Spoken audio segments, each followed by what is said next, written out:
कोशिश करेंगे करते हैं इस पूरे सेशन 8। तो अब तक जो है हमने बहुत कुछ सीख लिया है और आप लोगों को हम कुछ ना कुछ सिखाने में कामयाब रहे। तो इस पर हम लास्ट में बात करेंगे। खैर हम हाँ, आज का हमारा टॉपिक जो है वो 2 हैं और हमें 2 चीज़ें सिर्फ पढ़नी है। ऑलमोस्ट चीज़ हम क्लियर कर चुके हैं, जिस चीज़ का हमने वादा किया तो हमने करवा दिया। आपको एसपीएसएस के हवाले से भी अच्छी खासी चीज़ें बता दी हैं। एंड बस अब हम उस मरहले पर हैं कि यहाँ पर आपको पूरी सिनॉप्सिस अब अल्हम्दुलिल्लाह आती है। आपको सब कुछ पता है कि क्वेश्चन किस तरह डिज़ाइन करते हैं। ठीक है, गूगल फॉर्म्स के हवाले से कुछ बता दिया गया है, ऑटोमेटेड सर्चिंग के हवाले से बता दिया गया है, टाइटल डिसाइड करनी है, रेफरेंसिंग कैसे करनी है, स्टेप्स ऑफ सिनॉप्सिस राइटिंग क्या होती है, सर्वाइवल को किस तरह अप्रोच करना है, ईच एंड एवरीथिंग हमने आपको डिटेल में बता दी।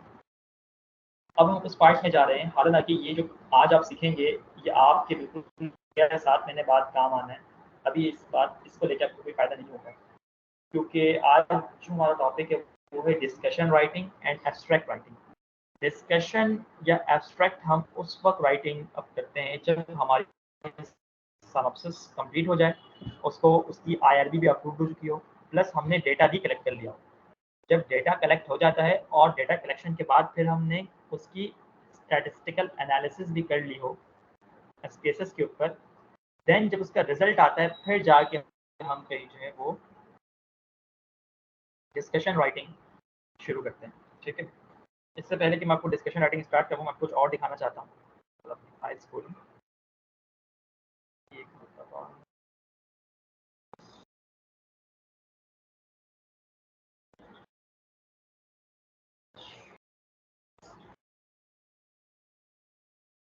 रिजल्ट्स यहाँ पर मैंने लिखे होंगे, सॉरी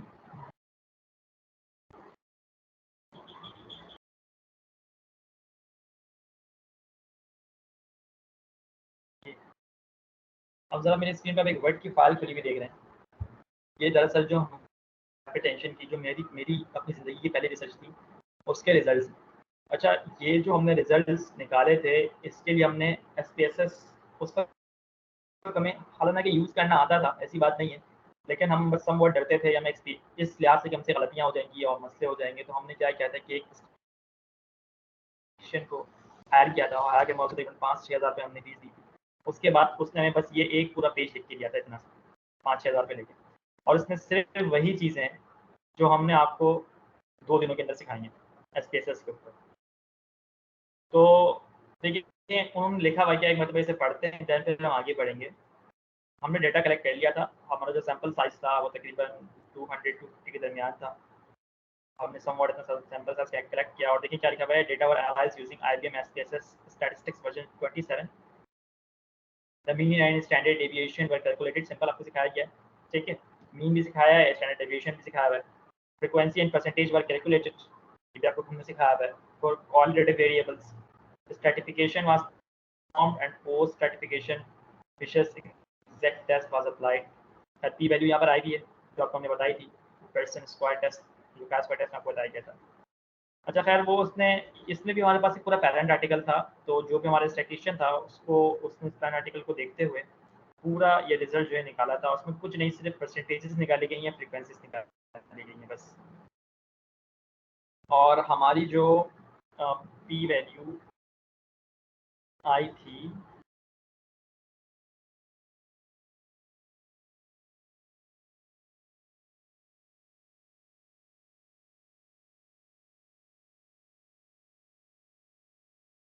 ज़रा यहाँ से देखना शुरू करें कि in order to centre prevalence of awareness hypertension among the population age 19 to 30, ये हमारी एज की रेंज थी। ठीक है, with respect to the associated factors pertaining to the lifestyle, a total of 145 हम ये हमारा डेटा सैंपल साइज था। 145 participants were enrolled in the study. There are 60 males, 60% में 40% females with a mean age of 22.75। ये जो mean as आपको दिख रही है ये वही एज का हमने मीन निकाला है, मतलब मेल और फीमेल का हमने मीन निकाला हुआ है, और उसकी स्टैंडर्ड डेविएशन प्लस माइनस 3.11। मतलब उन्होंने बताया हुआ है कि ज़्यादातर जो हमारी मतलब हम कह सकते हैं कि हमने 19 से 30 साल के दरमियान डेटा कलेक्ट किया है, उसमें से मीन जो है 27.75 आया, और इससे से 3 साल का यानी कि 19 और 3 साल वाला 25 तक जो है मतलब स्टैंडर्ड डेविएशन हमारी इसकी आगे पीछे है। ज़्यादातर जो हमारी कैलकुलेशंस हैं वो 22 साल के ऊपर नीचे डिफरेंस आ सकता है और आया है। The majority of participants 27.2% range in group. देखिए उन्होंने क्या क्या है, जैसे हमने जो डेटा कलेक्ट किया तो क्या हुआ कि हमने ज़्यादातर वो पार्टिसिपेंट्स कलेक्ट कर लिए जो कि 57 जो कि 19 से 22 साल के थे और वो डेटा हमारा कितना आया था 57% विद द मीन बीएमआई हमने कलेक्ट की हुई थी छोड़ दें। अच्छा टेबल 1 टेबल यहाँ पर थी, यहाँ टेबल नहीं दिखाई दी हमने, हमें टेबल हमने वो दिखाया क्या उसका हमने अलग से टेबल बनाया या तो आपको सिखाया गया स्पेसेस के अंदर कि टेबल किस तरह बनाया जाता है। ठीक है। अच्छा उसके बाद ये पूरे हमने फिर परसेंटेजेस सबकी फ्रीक्वेंसीज और परसेंटेजेस निकाले हुए हैं। ठीक है। और बस जो हमने बस डेटा कलेक्ट किया था अपने सैंपल हमने पूरे इसके जो परसेंटेजेस निकाले हुए हैं और फ्रीक्वेंसीज निकाले हुए हैं। सिंपल यही काम किया हुआ है। अच्छा आगे हम आपको मैं दिखा रहा हूँ। सपोज करिए ये रिजल्ट हमारा आ गया है। ठीक है। ये रिजल्ट आ जाने के बाद मैंने आपको सिखा दिया था ना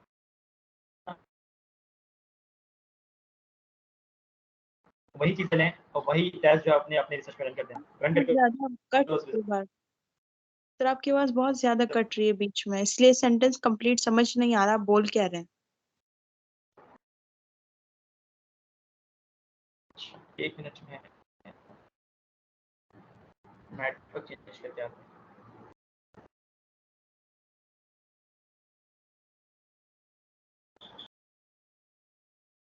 एक मिनट में बस आ रहा हूँ, नेट चेंज करके आता हूँ।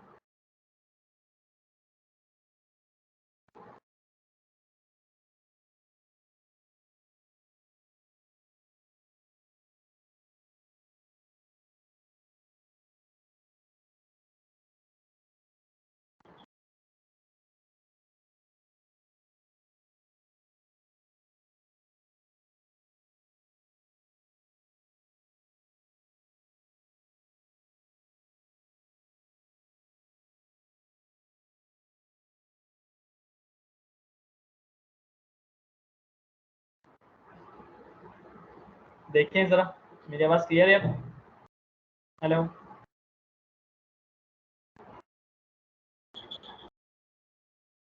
बिल्कुल क्लियर है। अच्छा कोई मसला हो तो मुझे बता दिएगा कि मैंने अपना इंटरनेट चेंज किया।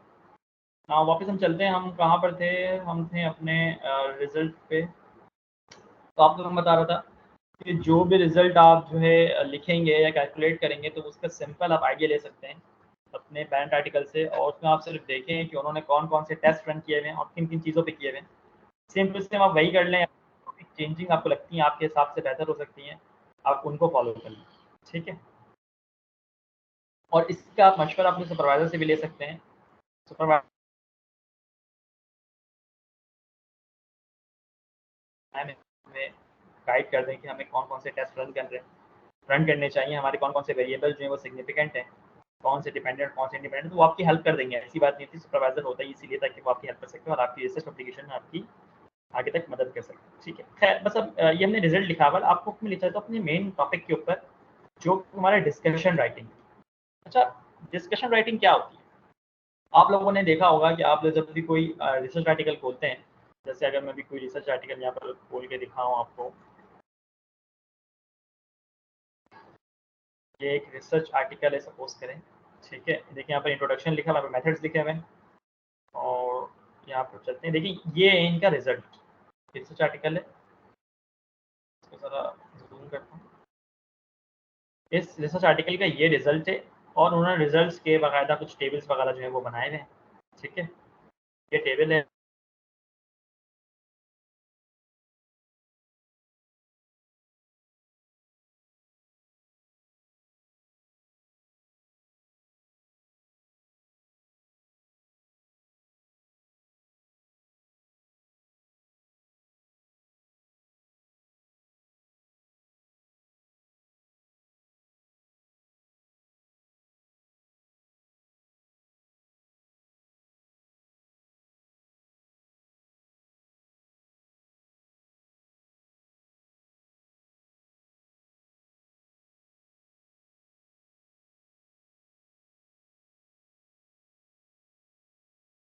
सर आपकी आवाज नहीं आ रही है।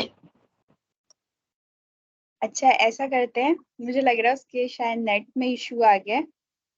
जो मैंने आप लोगों को टॉपिक आगे पढ़ाना है मैं वो पढ़ाती हूँ, फिर देखते हैं उस वक्त तक आ जाएं तो सही है, वरना फिर इंशाल्लाह कल जो है वो मोहसिन अपना टॉपिक कंप्लीट कर लेंगे। ठीक है। अच्छा मैं इसको कैसे हटाऊंगी स्क्रीन को? खैर अपनी शेयर करती हूँ।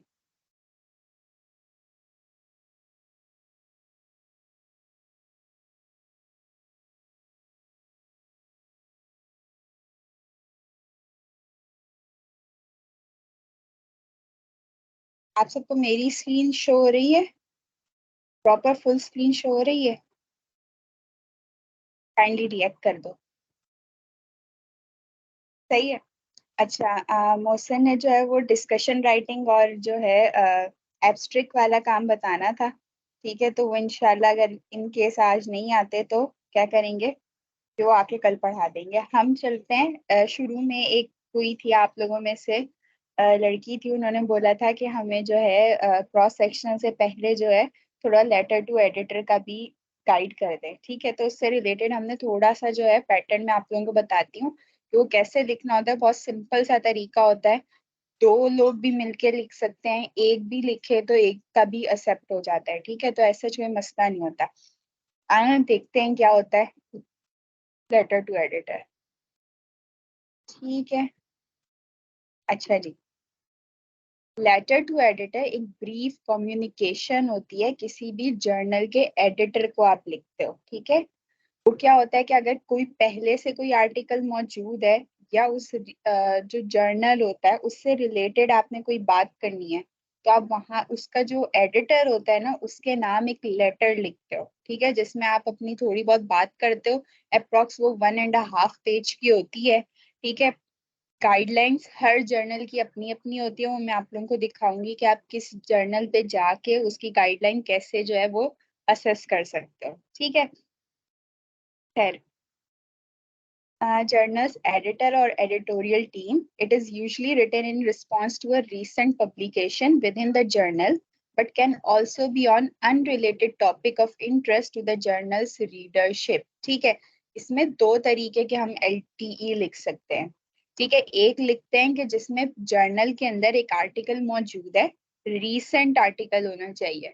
ठीक है, क्योंकि बहुत सारे जर्नल्स ऐसे होते हैं जिसमें उनके पास गाइडलाइंस ये होती है कि विद इन 4 वीक्स के अंदर होना चाहिए वो आर्टिकल पब्लिश अगर हुआ है तो उसके 4 वीक्स के अंदर अंदर आप कोई कमेंट पास कर सकते हो उससे रिलेटेड। कुछ का होता है कि 8 वीक्स के अंदर अंदर पास कर सकते हो कमेंट। ठीक है, तो बिल्कुल रिसेंट आर्टिकल होना चाहिए ताकि जो है आप उसको विद इन 4 वीक्स या 8 वीक्स गाइडलाइन के हिसाब से उस पर कुछ ना कुछ बात कर सको। ठीक है, एक तो आप इस तरीके से किसी ऑलरेडी पब्लिश्ड आर्टिकल के ऊपर कोई कमेंट कर सकते हो, या क्या होता है जो आपने क्या पढ़ा है, जर्नल पढ़ा है। सही है, जो भी आपने जर्नल खोला है और उसमें आपको दिख रहा है कि इसमें बहुत सारे टॉपिक से रिलेटेड बात की हुई है, लेकिन शायद मेरे रीजन के हिसाब से इसके पास कोई आर्टिकल मौजूद नहीं है, तो आप कोई अनरिलेटेड टॉपिक उसकी जो एडिटर होता है उसकी नजर में लेके आते हो कि ये चीज आपने कभी अपने जर्नल में इससे रिलेटेड कभी कोई बात ही नहीं की, तो काइंडली इस पे आप अपनी तवज्जो दें। ठीक है, यूजुअली लोग जो है ना, कॉमन क्या तरीका है कि कोई भी पिछला आर्टिकल है उस पर कमेंट करना, एज कम्पेयर टू कोई अनरिलेटेड टॉपिक है उस पर कोई बात कर रहे हो। ठीक है, तो यूजुअली जो लोग होते हैं वो किसी पब्लिश्ड आर्टिकल के ऊपर कमेंट्स कर रहे होते हैं। अच्छा देखते हैं, ये जो LTAs होते हैं ना, ये आपकी पब्लिकेशन में काउंट होते हैं। आप इसको एज अ CV के अंदर भी डाल सकते हो, तो ये थोड़ा बहुत मैटर करता है कि आप एक ऑथर के टाइप पे, आप जो जो शुरू के रिसर्चर्स होते हैं जो अभी अभी आए हुए होते हैं, आप लोग हो, हम लोग भी हैं, हम लोग जो शुरू में अगर फर्स्ट स्टेप की बात करें तो हम क्रॉस सेक्शनल से लेते हैं, या फिर हम लेटर टू एडिटर्स वगैरह से या शॉर्ट कम्युनिकेशंस वगैरह से ले रहे होते हैं। ठीक है, तो ये अर्ली कैरियर रिसर्चर के लिए बहुत अच्छी चीज है, एज अ पब्लिकेशन आप इसको यूज कर सकते हो, और मेजॉरिटी जो होती है वो इजीली एक्सेप्ट हो जाती है। विद इन 2 वीक्स लगते हैं, विद इन 3 वीक्स लगते हैं, आपको एक्सेप्टेंस ईमेल आ जाती है, आपको पता चल जाता है कि आपका जो लेटर है वो एक्सेप्ट हो चुका है। ठीक है, क्योंकि इसमें क्या होता है कि पहले से जो आर्टिकल होता है ना, आप जब पूरा आर्टिकल लिखते हो वो एक रिव्यू करने के लिए एक रिव्यूअर टीम के पास जाता है। वो पीर रिव्यू करते हैं आपके आर्टिकल को, फिर मजीद जो है उस पे उसको फिर पब्लिकेशन के लिए भेजते हैं जर्नल के पास। ठीक है, लेकिन अगर ये जो LTEs होते हैं ना, ये डायरेक्ट जो जर्नल का एडिटर होता है वो खुद से देखता है, उसको कोई मसला नहीं लगता, वो उसको पब्लिकेशन कर देता है। तो इसकी जो टाइम ड्यूरेशन होता है ना रिव्यू करने वाला, वो बहुत कम होता है, इसीलिए बहुत लिमिटेड, ज्यादा से ज्यादा टाइम भी लगा तो 4 हफ्ते लगेंगे, इससे ज्यादा नहीं लगते। खैर, articles published in an article are reviewed carefully. ठीक है, पहले आपने क्या करना है, कोई भी आर्टिकल जो उसको अच्छे से पढ़ना है। ठीक है, however sometimes misleading material and errors can be overlooked by the editors। अच्छा देखो, मैंने पहले ये बात बताई कि कुछ आर्टिकल्स ऐसे हैं जो कि पहले से पीर रिव्यूड में जाते हैं, लेकिन क्या होता है कि कभी ना कभी कोई ऐसी बात होती है जो उनसे मिस आउट हो जाती है। ठीक है, तब भी वो उसको नहीं निकाल पाते गलती। तो क्या होता है कि यहाँ पे जब वो पब्लिश हो गई है सारी, ठीक है, किसी जर्नल में ये पब्लिश हो गई, पबमेड के ऊपर आ गई, ठीक है, उसके बाद कोई पढ़ने वाला, सपोज मैं या आप में से कोई भी बंदा वो पढ़ रहा है और उसको लग रहा है कि नहीं इसमें कोई ना कोई मसला है, या अगर मसला नहीं है, बिल्कुल अच्छी उन्होंने कोई भी बात की हुई है, लेकिन मजीद इसको एक्सप्लोर करना चाहिए किसी और चीज से रिलेटेड, ठीक है, तो एज अ कमेंट पास आप कर सकते हो इस LTE के थ्रू। ठीक है, अब आगे चलते हैं।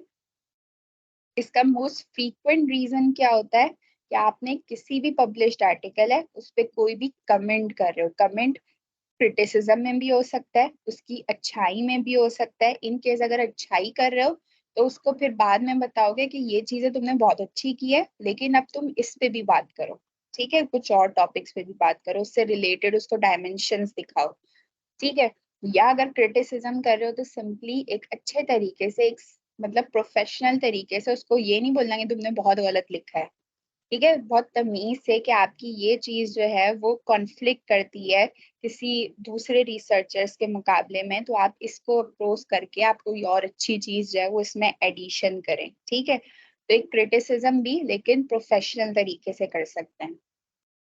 ठीक है, इसके अलावा किस किस आर्टिकल पे कर सकते हैं, केस रिपोर्ट्स भी हो सकती हैं, केस सीरीज भी हो सकती हैं, कोई ड्रग है उससे रिलेटेड कोई एडवर्स रिएक्शंस हैं उन पे भी हो सकता है लेटर। ठीक है, तो ईच एंड एवरी आर्टिकल जो भी पब्लिश्ड हुआ है, क्लिनिकल ट्रायल से लेके मेटा एनालिसिस से लेके हर चीज पे आप कमेंट या लेटर टू एडिटर कर सकते हो। ठीक है, however these interpretations should be objective and constructive comments, and the author of this article are invited to respond to these letters।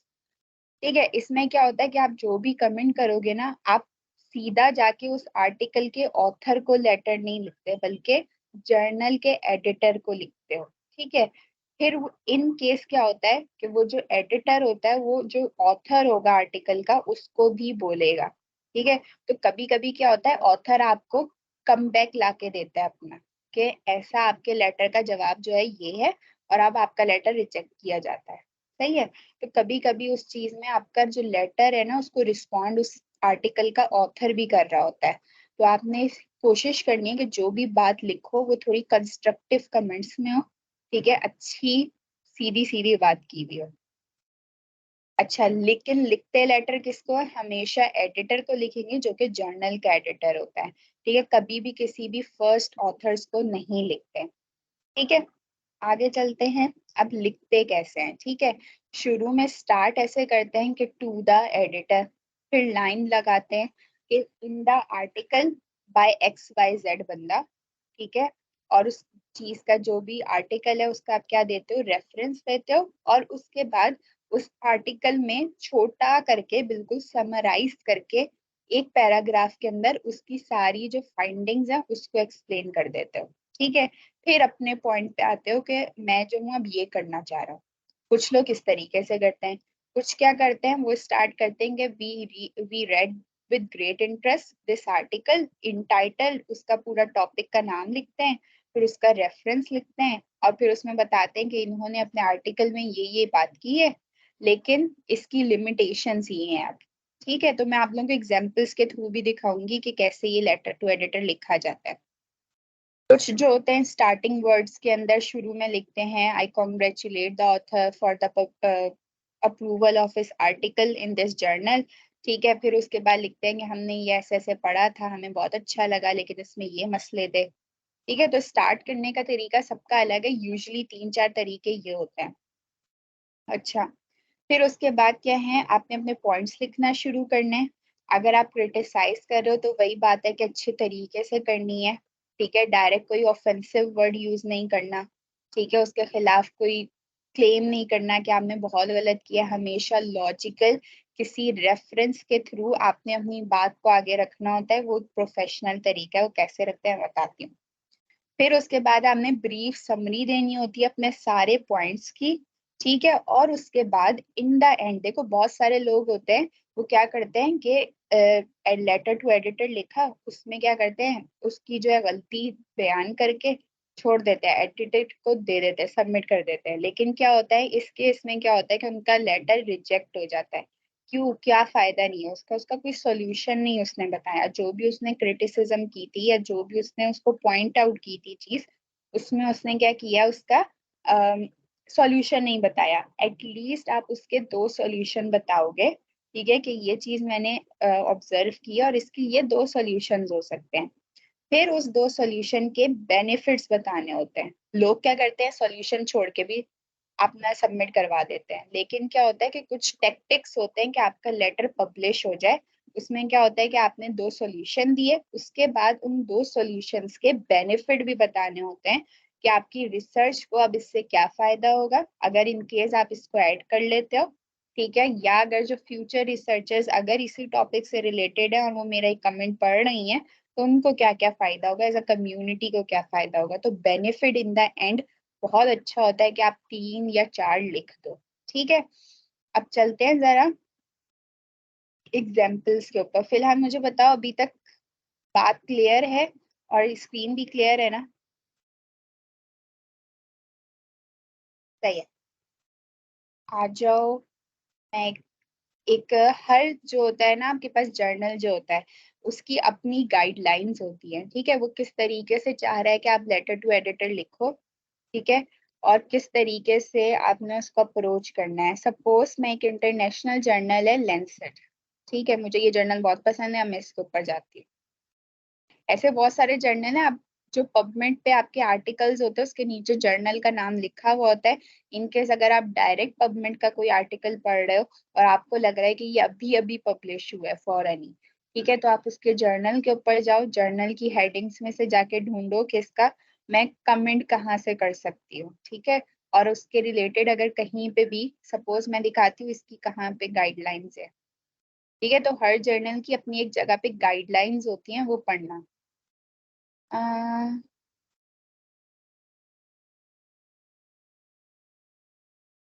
ऐसा करते हैं,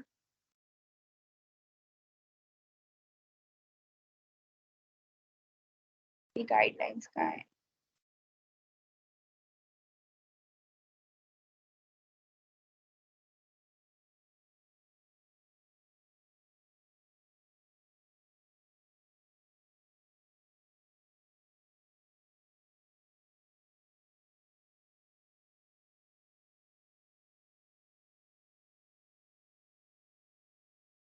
मैं देखती हूँ, शायद इसी के अंदर ही होना चाहिए।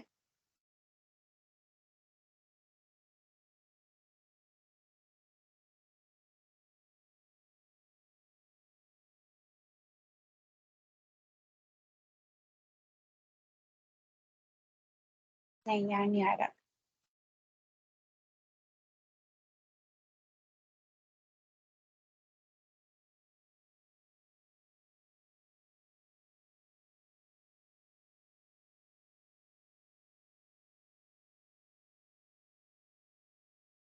आई थिंक इसमें नहीं, बल्कि इंफॉर्मेशन में होगा।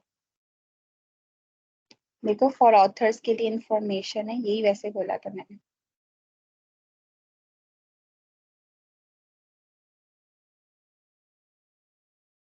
ये भी शायद इसमें हो। अच्छा देखो, ये आ गया फॉर ऑथर्स के लिए। अब यहाँ पे देखो कुछ एडिटोरियल्स होते हैं। एडिटोरियल्स ना यूजुअली जो भी जिसने भी अपना आर्टिकल पब्लिश किया हुआ होता है वही अपने आर्टिकल के ऊपर कुछ अगर बात लिखे तो वो एडिटोरियल में आता है, ठीक है। तो वो हम नहीं लिख सकते अभी फिलहाल, ठीक है। ये कमेंट वाला सेशन है। लिखा है most comments are commission by journal editors, but spontaneous comments are considered on topics relevant to a journal medical. अच्छा यहाँ देख लेते, लिखा है please refer to the instructions for authors and submit any unsolicited. ये चेक कर लेते हैं, यहाँ पे है लिखा हुआ।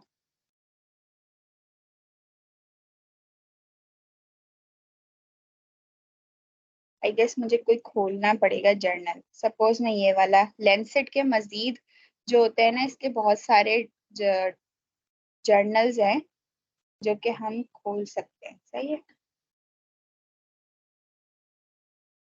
मुझे समझ नहीं आ रहा कहाँ से खुलेगी।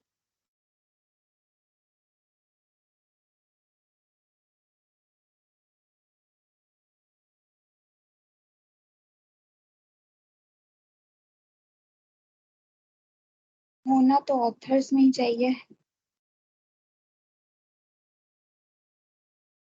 मैंने कल परसों ही खोला था, लेकिन अब मुझे याद नहीं आ रहा मैंने कहाँ से खोला था।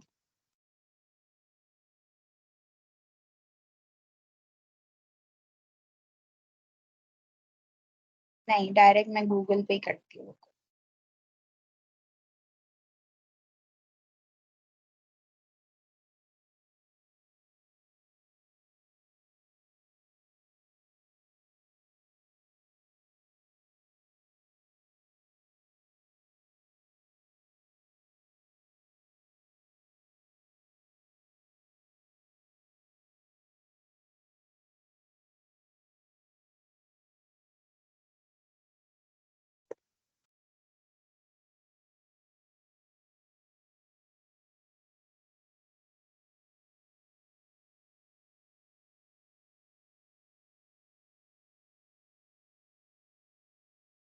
भी नहीं आ रहा।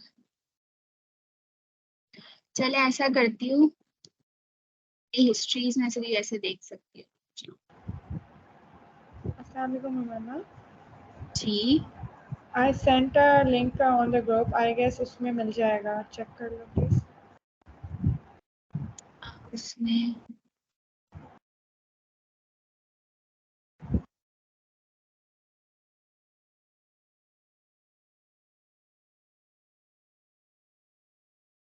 oh yes, यही वाला था। Thank you so much, thank you so No much. problem, I found it.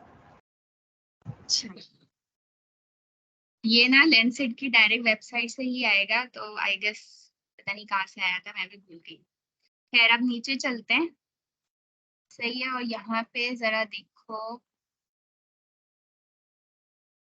नीचे आ जाओ, नीचे आ जाओ। ये पूरा आर्टिकल कैसे यहाँ पे अगर इनकेस हमने पब्लिश करना है तो ये पूरी इन्होंने गाइडलाइन दी हुई होती है आपके मैन्युस्क्रिप्ट में क्या क्या होना चाहिए, रेफरेंसेस किस तरीके के होने चाहिए, ठीक है।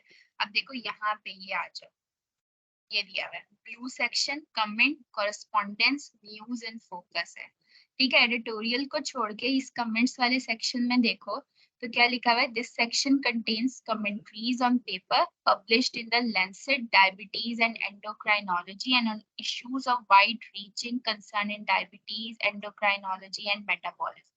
अच्छा, ये जो है एंडोक्राइनोलॉजी वाले से रिलेटेड जो है गाइडलाइंस है, लेकिन पूरे लैंसेट को भी अगर आप देखो उसके डिफरेंट जो सब जर्नल्स हैं उसमें भी देखो तो सेम यही गाइडलाइंस अप्लाई हो रही है। तो इनकेस अगर किसी और सब जर्नल में अप्लाई करना चाह रहे हो तो उसकी भी सेम यही गाइडलाइंस। आगे चलते हैं तो देखो ये दूसरे जो कमेंट है इसमें इन्होंने क्या लिखा है, comment should be no more than 750 words with a strict maximum of 10 references, ठीक है। वर्ड्स की उन्होंने लिमिट बता दी है कि आपको 750 वर्ड्स होने चाहिए और 10 रेफरेंस होने चाहिए, ठीक हो गया। और क्या लिखा हुआ है, वन स्मॉल फिगर, पैनल और टेबल। अगर आप टेबल डाल रहे हो, पैनल डाल रहे हो या फिगर डाल रहे हो तो वो सिर्फ एक होनी चाहिए। यूजली अवॉइड करना कि आपके लेटर में जितना प्रिसाइज लेटर होता है, जितना अच्छा लिखा हुआ वर्ड्स के हिसाब से होता है वो बेस्ट होता है। तो इसमें टेबल्स वगैरह डालना सही नहीं होता है, ठीक है। फिर उसके बाद the place to respond to something we have, छोड़ दो इसको, ठीक है। तो समझ में आ गया, हर जो भी आपके पास जर्नल होता है उसकी कहीं ना कहीं आपको जाके ऑथर्स के लिए जो उन्होंने गाइडलाइंस दी हुई होती है उसमें इन केस अगर वो लेटर टू एडिटर एक्सेप्ट कर रहे हैं तो वहां आपको ये चीज मिल जाएगी। इंटरनेशनल जर्नल्स हर कोई कर रहा होता है, एक जामा है, जामा भी करता है, लेकिन जामा में आपको जामा जो है उसमें ये सीन होता है कि आपको जो है डायरेक्ट वहां पे कोई गाइडलाइन नहीं मिलेगी, ठीक है। और ना ही उनका कुछ कुछ कमेंट सेक्शन जो होते हैं वो असेस आप कर सकते हो फ्री, वरना सारे नहीं करते। खैर मैं इसकी लेंसेट की एग्जाम्पल पे जाती हूँ, सही है, इसको छोड़ देते हैं। अच्छा, यहाँ से जो है मैं लेंसेट की अगर एग्जाम्पल पे जाऊँ, मैं खोलती हूँ ये ग्लोबल हेल्थ, सही है, थोड़ा इजी इनके शायद इसके टॉपिक्स। इस तरीके से आप जब जर्नल का मेन पेज खोलते हो तो यूजुअली जो जर्नल होता है ना उसके टेबल ऑफ कंटेंट्स आ रहे होते हैं, जैसे इस टेबल ऑफ कंटेंट आ रहे हैं, ठीक है। ये अभी फिलहाल जो इशू हुआ है वो जर्नल कब हुआ है, जुलाई 2023 को इसका लास्ट जो है इशू आई है, ठीक है। तो मैंने इसके टेबल ऑफ कंटेंट्स पे जब गई तो देखो शुरू से जैसे टाइटल पेज होता है ना, ये बिल्कुल इस तरीके से आके दिखाते हैं आपको। शुरू में इसका एडिटोरियल और उसके बाद ये कमेंट्स इन्होंने पब्लिश किए, ठीक है। ये यकीनन इसी इशू के अंदर कोई ना कोई पब्लिश होगा आर्टिकल जिसपे ये कमेंट्स आए हैं, या फिर किसी पिछले इशू जो चीज होगी उसके अंदर हो, ठीक है। तो इन केस मैं ये पढ़ लेती हूँ, the past future of maternal and peripartum mortality, करे खुल जाए इसकी पीडीएफ। देखो ये आराम से खोल रहा है। अच्छा, कुछ लेंसेट के ना आर्टिकल्स आपको सही से खुलते नहीं है, तो एक इसका फ्री एक्सेस होता है जिसमें आप जो अप्रॉक्स 30 डेज के लिए रजिस्ट्रेशन करवा सकते हैं, ठीक है। उसके लिए जस्ट आपको इतनी ईमेल डालनी होती है तो ये एक्सेस दे देते हैं। अच्छा देखो इन्होंने, अब देखो इन्होंने स्टार्ट कैसे किया, we read with great interest the study of, इस बंदे की जो स्टडी थी और वो पब्लिश्ड हुई है इस आर्टिकल, ठीक है। उसके बाद इन्होंने ये छोटा सा वन लिखा हुआ है जो कि इसका रेफरेंस दे दिया है, ठीक है।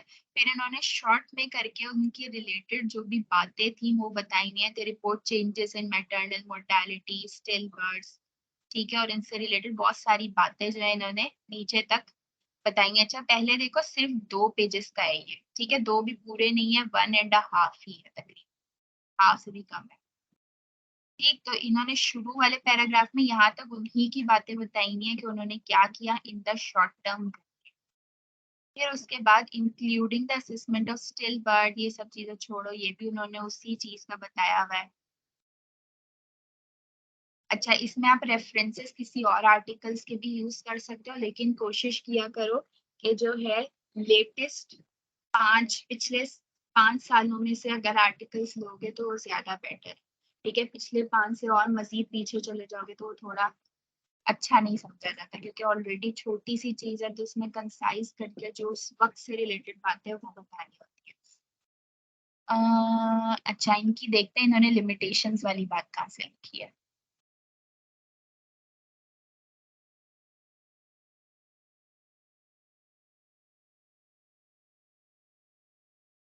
यहाँ से इन्होंने ये बात लिखना शुरू की हुई है, The findings reported by Verma and colleagues represent a proof of concept of obstructive transition phenomena showing dynamic process whereby countries transition to lower rates of maternal mortality। यहाँ से उन्होंने बात करना शुरू कर दी है, भाई इस पे इन्होंने बात की, ठीक है। फिर उसके बाद उस चीज को उन्होंने थोड़ा बहुत अपना बताने के लिए कि मैं इसको किस तरीके से लॉजिकली एक्सप्लेन कर रही हूँ, ये वाली बात लिखी है, ठीक है। आगे चलते हैं, उन्होंने किसी पिछली आर्टिकल का जो है वो रेफरेंस देके बात की है, ठीक है। फिर आगे चलते हैं,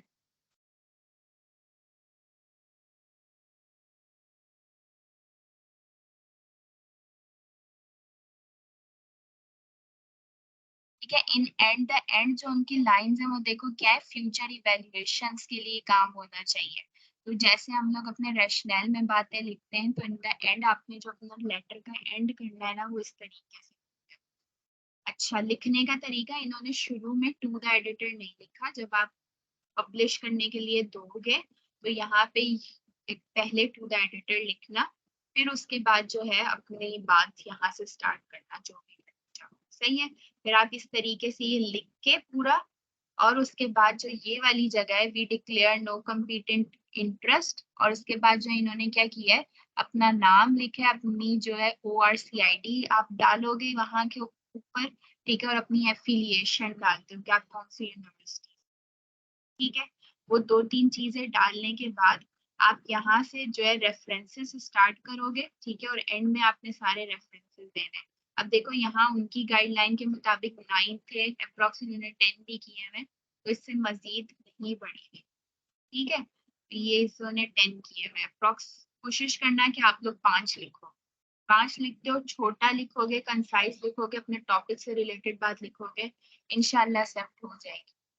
खैर एक और दिखाती,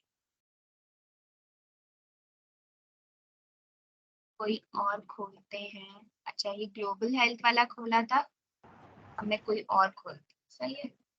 ये लैंसेट के मजीद सब टाइप्स हैं, तो आप कोई सी भी अपनी टॉपिक से रिलेटेड आप जिसमें इंटरेस्ट रखते हो, ठीक है, आप खोल सकते हो। Is it really easy to get our letter to editor published in Lancet? Yes हो जाता है, क्योंकि उसके मतलब क्राइटेरिया पे आप सही से उतर रहे हो, ठीक है। देखो जो भी लेटेस्ट आपको रिसर्चेस मिलेंगी ना वो थोड़ी हाई लेवल की मिलेंगी। इवन लैंसेट जर्नल, क्योंकि ये इंटरनेशनल जर्नल है, तो इस पे बिल्कुल लो लेवल के आपको आर्टिकल पेपर रिसेंट में आपको नहीं मिलते, सही है। तो आपको उस लेवल पर उतरना पड़ेगा, उसके अलावा आपको उससे रिलेटेड आर्टिकल्स बहुत सारे पढ़ने पड़ेंगे, ठीक है, ताकि आपको उसको गेन हो जाए कि इससे रिलेटेड पीछे कभी कोई ऐसी बात नहीं जो आप उसको बताना चाहते हो, ठीक है। So अब for आप the So for the first time, अगर first time आप LT लिख रहे हो तो आप क्या सजेस्ट करते हो कि कौन से जर्नल में लिखना चाहिए? बताती हूँ, मैंने इसको देखो मैं बताती हूँ, एक है जर्नल जिसके बारे में बताऊँ। अच्छा मैं यहाँ पे लैंसेट आई प्रेफर के मुझे थोड़ा अच्छा लगता है, कोशिश करना इसमें भी करने की।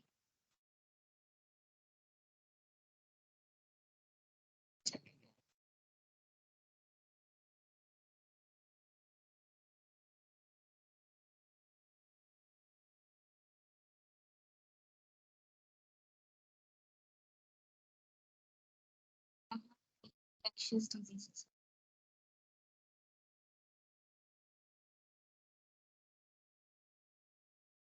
आप पाकिस्तानी जर्नल्स में भी कर सकते हैं, वो लोग भी आराम से ले लेते हैं कमेंट्स या लेटर टू एडिटर्स को, ये एक दो एक ही बात होती है, कंफ्यूज नहीं होना। अच्छा टेबल ऑफ कंटेंट्स में अगर मैं इसके जाऊँ,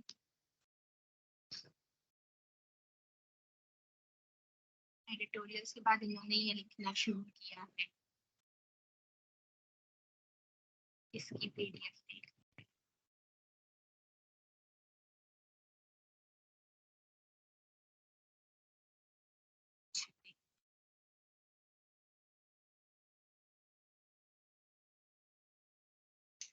इनके लिखने का तरीका देखो तो वो क्या है कि इन्होंने शुरू में क्या किया है, टू द एडिटर यूजुअली इन्होंने लिखा होगा, जब ये पब्लिश हुआ तो वो चीज हट गई है, ठीक है। उसके बाद इन्होंने ये शॉर्ट में आपके पास जो उनका रिलेटेड टॉपिक था उससे रिलेटेड 3-4 लाइंस लिखी हुई है विद द आर्टिकल रेफरेंस कोई भी पिछला, ठीक है। फिर उसके बाद जिसको वो टारगेट कर रहे थे, जिस पिछले आर्टिकल को, उन्होंने उस बात पे लिखना शुरू किया कि in this issue of the Lancet infectious diseases.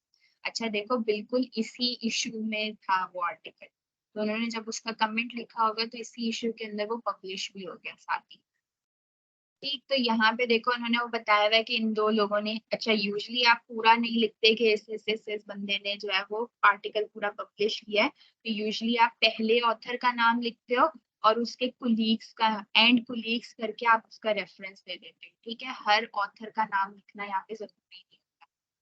फिर report the results of a non inferiority pragmatic cluster randomized trial with randomization at the bed level in 3 hospital, ठीक है। उन्होंने बताना शुरू किया क्या किया इन्होंने, फिर उसके बाद ये बता रहे हैं the authors aim to assess the efficacy and safety of and antimicrobial stewardship prospective audit and feedback intervention in patients.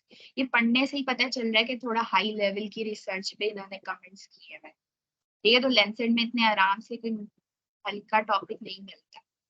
अच्छा चलते हैं नीचे नीचे, ये इन्होंने वही बात पूरी बताई है कि इन्होंने क्या किया। ये देखो दूसरे पैराग्राफ से इनकी लिमिटेशन स्टार्ट हो गई। Some notable limitations preclude a firm generalization of results.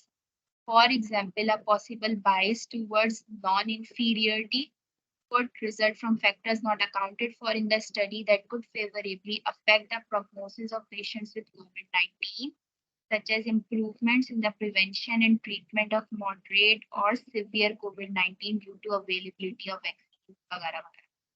ठीक है, तो इन्होंने यहाँ से देखो अपनी एक लिमिटेशन बताई और उससे रिलेटेड देखो इन्होंने एक आर्टिकल का रेफरेंस भी दिया है, 2 आर्टिकल्स का रेफरेंस दिया।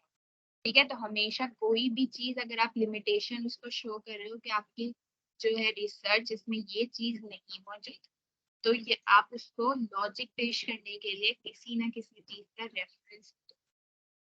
ठीक है, The lack of information about COVID-19 vaccine, ये सारी बातें जो है is also a major limitation of this study. ठीक है, अब यहाँ पे जो है एक और लिमिटेशन इसने बताई हुई है, फिर फर्दर मोर करके कंसल्टेशन से रिलेटेड कुछ बातें बताई हुई है। ठीक है, ये सारी इसने लिमिटेशंस बताई हुई है। फिर देखो इन्होंने थोड़ा सा उसको मतलब एकदम से आप उसकी बुराइयां बुराइयां बुराइयां भी नहीं करती या उसको क्रिटिसिज्म भी नहीं करती। कहीं ना कहीं देखो शुरू में उसने अच्छी बातें बताई हैं कि रिजल्ट उन्होंने किस तरीके से निकाला, क्या स्टडी हुई है, फिर सेकंड पैराग्राफ में जाके अपनी लिमिटेशंस बताना शुरू की है। और उन लिमिटेशंस के दौरान भी देखो थर्ड पैराग्राफ में फिर से वो थोड़ी बहुत उसकी अच्छाई कर रहे हैं। ठीक है, तो इनके आप बिल्कुल जो हो क्रिटिसिज्म पे नहीं चलते, साथ साथ जो है उसको इनकेस आपको 2-3 और आप खुद पढ़ोगे आपको अंदाजा होगा कि लिखते कैसे ही है और मजीद डिटेलिंग में। ठीक, उसके बाद देखो ये देखो एंड इसने क्या किया, also some encouraging steps forward have been made, a lot of ground is still to left to cover. ठीक है, तो ये इन द एंड उसने ये बोल दिया कि भाई बहुत सारी बातें आपने कवर की हैं लेकिन कुछ चीजें रहती हैं। तो एक बहुत प्रोफेशनल तरीके से उसने अपनी एंडिंग की हुई है। उसके बाद उसने अपना नाम लिखा हुआ है, अपना जीमेल लिखा हुआ है। ठीक है, और उसके बाद एंड में उसने अपनी एफिलिएशन शो की हुई है, कहाँ से है, क्या किया हुआ है। और उसके बाद एंड द एंड ये सारे रेफरेंसेस है। आप देखो इसके पास 9 रेफरेंसेस है, पूरा उसकी जो गाइडलाइन है लैंसेट की उसको उतरता है। ठीक है, ये मजीद एक और है, ये शायद पूरा नहीं दिया हुआ है, इसको छोड़ देते हैं। अच्छा, एक तरीके का तो ये होता है ना कि आप प्रॉपरली किसी पब्लिश्ड आर्टिकल पे काम कर रहे हो। ठीक है, एक मैं आपको दिखाती हूँ, लैंसेट का ही एक जर्नल है। ठीक है, जो कि क्या ये लोग करते हैं मतलब रीजन वाइज जो है ना पब्लिकेशन होती है। तो साउथ ईस्ट एशिया वाला ये रीजन देखो, आप अपनी रिसर्चेस लैंसेट के इस जर्नल में भी पब्लिश करवाने की कोशिश कर सकते हैं। मैंने नहीं किया, आई विल ट्राई टू। इसके हम देखते हैं कमेंट सेक्शंस में इसने क्या लिखा है। The need for mental health research in south east Asia. अब देखो एक टॉपिक पढ़ने से पता चल रहा है कि किसी पिछली रिसर्च पे या किसी पिछले आर्टिकल पे जो है इन्होंने बात नहीं की हुई होगी। ठीक है, इन्होंने एक रैंडम कोई भी टॉपिक जो कि इनकी जो है जो भी जर्नल है उस पे वो कवर नहीं हुआ हुआ, उन्होंने क्या किया उस पे उठा के लेटर टू एडिटर लिख दिया। ठीक है, तो इस तरीके से भी आप LTE लिख सकते हो, लेकिन इनकेस आपको पूरे जर्नल में उसके हर इश्यू में ये पता बात होनी चाहिए कि उसने क्या क्या बातें की है। ये थोड़ा हेक्टिक काम है। अच्छा देखो ये एक इंडियन है और ये सिर्फ एक वाहिद बंदा है जिसने काम किया है, इसके साथ कोई ऑथर नहीं मौजूद। तो LTE में लाजमी नहीं है कि आप 3 लोगों को लेके आओ, 4 लोगों को लेके आओ। मैक्सिमम जो होता है ना वो 5 से कम ही होते हैं, लेकिन इन केस आप अकेले भी करना चाहो तो आप कर सकते हो।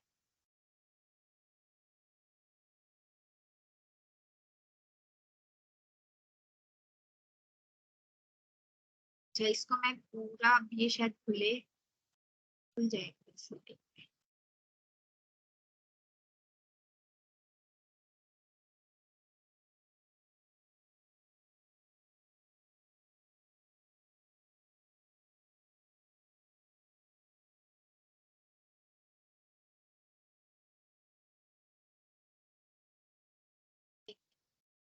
वाले आर्टिकल को, तो इस आर्टिकल में देखो, तो इन्होंने शुरू में क्या बात की है, journal focused on south east Asia region is crucial and long overdue. This region faces a range of unique health challenges that require targeted attention, and this is especially true of mental health and suicide, which are pressing public health concerns in South Asia region. ठीक है, उसने शुरू में बात की कि journal ने south Asia से रिलेटेड बहुत सारी बातें की हैं, लेकिन बहुत सारी बातें ऐसी हैं जो अभी भी डीप है. ठीक है, और इसमें जो है मेजरली जो आजकल चल रहा है उसमें सुसाइड और मेंटल हेल्थ है, जिससे रिलेटेड जो है साउथ एशिया में बहुत ज्यादा प्रिवेलेंस, और इस टॉपिक पे रिसर्च नहीं हुई थी. तो आप सिंपल ये काम किया हुआ इसने कि सुसाइड से रिलेटेड कुछ बातें की नहीं है. ठीक है, कुछ बातें जो है मेंटल हेल्थ से रिलेटेड बात की है. फिर उसके बाद देखो, उसने जर्नल के एडिटर को ये बात बोली है, going forward there is a need to focus research on cost effective cultural appropriate community intervention for mental health and suicide prevention in South Asia region. उसने बताने की कोशिश की है कि प्लीज इस पे काम कर लें, आपके जर्नल पे कोई काम नहीं हुआ हुआ इससे रिलेटेड. ठीक है, तो ये भी, इसका भी देखो कितना छोटा सा है. कंसाइज होना चाहिए आपका लेटर, बार बार बोल रही हूँ, क्लियर कट वर्ड्स में होना चाहिए, बहुत ज्यादा लंबी नहीं करनी, बहुत ज्यादा डिटेल्स में नहीं जाना. अगर पिछले जिस भी आर्टिकल पे अगर आप कोई कमेंट पास करने लगे उसकी पूरी पूरी फाइंडिंग उठा के नहीं लिखनी, जस्ट छोटा पैराग्राफ करके, एक पैराग्राफ के अंदर कंसाइज करके वो बात लिखो, क्योंकि बंदे को पता है कि हाँ मैंने ये बात की है तभी तो वो पब्लिश हुई है, तो बार बार बताने की जरूरत नहीं है. फिर उसके बाद जो है अपनी बात लिखो, उसको एक लॉजिक के साथ रिप्रेजेंट करो, उसके बाद उसका एक अच्छा इम्पैक्ट देने के लिए एक सॉल्यूशन दो, और उस सॉल्यूशन के 2-3 बेनिफिट्स देके उसकी बात खत्म कर दो. ठीक है, तो ये होता है एक अच्छे एलटीई का मेथड. रेफरेंसेस देखो इन्होंने सिर्फ 4 दिए. ओके, 9 से कम होने चाहिए, कम से कम जितने मर्जी कर लो. मैंने आप लोगों को मशवरा दिया है कि आप लोग 5 यूज, ठीक है, 5 से मजीद एक्सीड नहीं करना. ये हो गया, ये था लेंसेट. ठीक है, ये इंटरनेशनल जर्नल है, मजीद और इंटरनेशनल जर्नल्स मौजूद हैं, जैसे जामा की बात की थी मैंने. ठीक है, और भी बहुत सारे हैं. क्यूरियस है, क्यूरियस आई गेस करवाता है एलटीई, उसमें भी हो सकता है, वहां पे भी आराम से पब्लिश हो जाएगा. अच्छा, एक है बीएमजे जर्नल, इसको देखते हैं.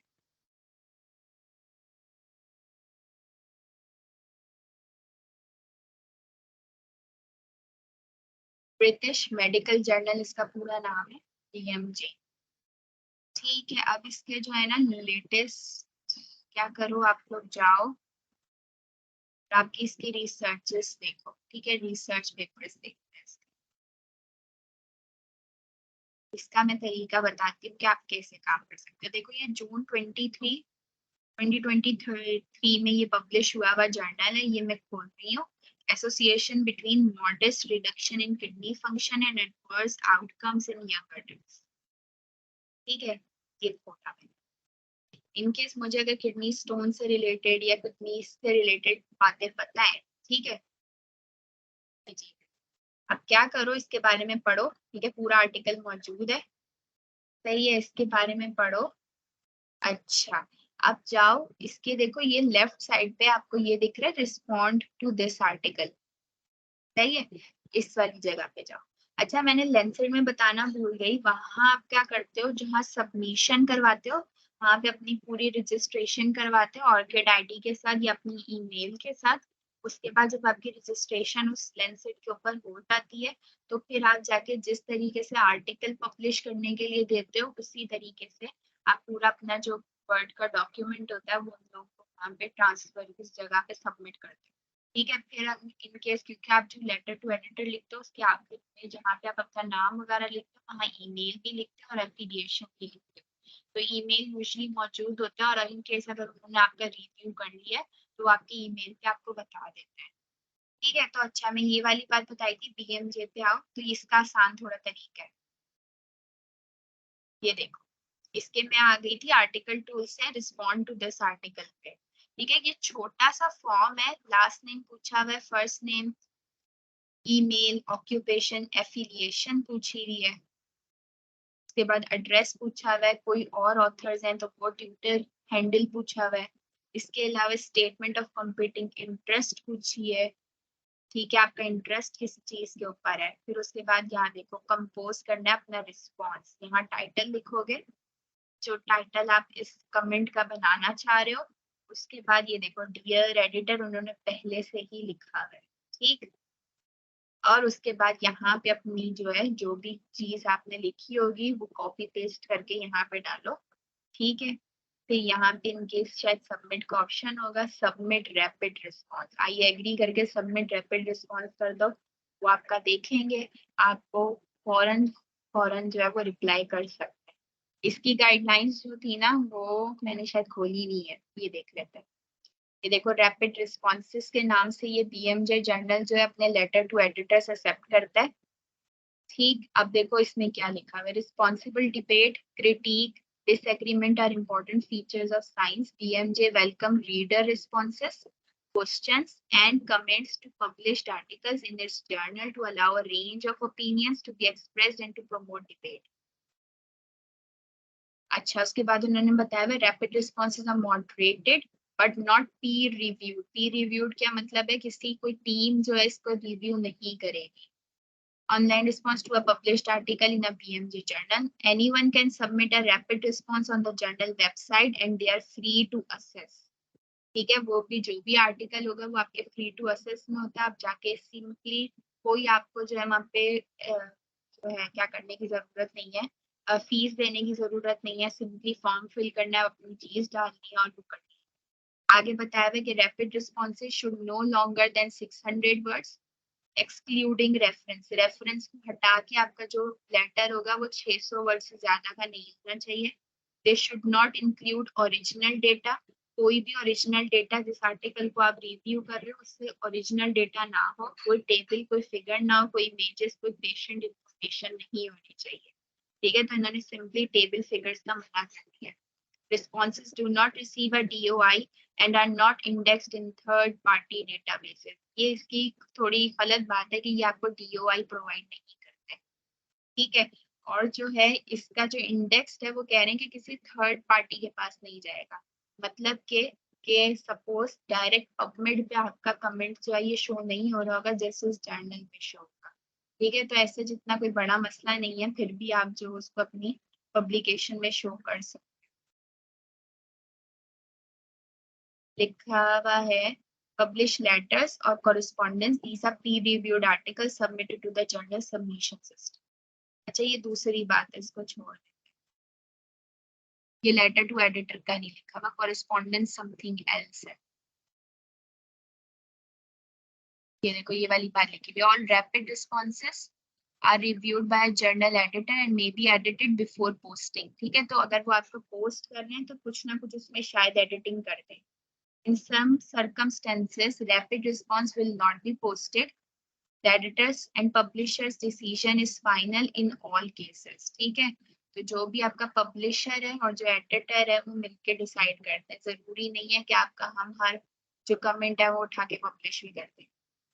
Due to high volume of responses we receive, you may not get a notification if we choose not to publish your response.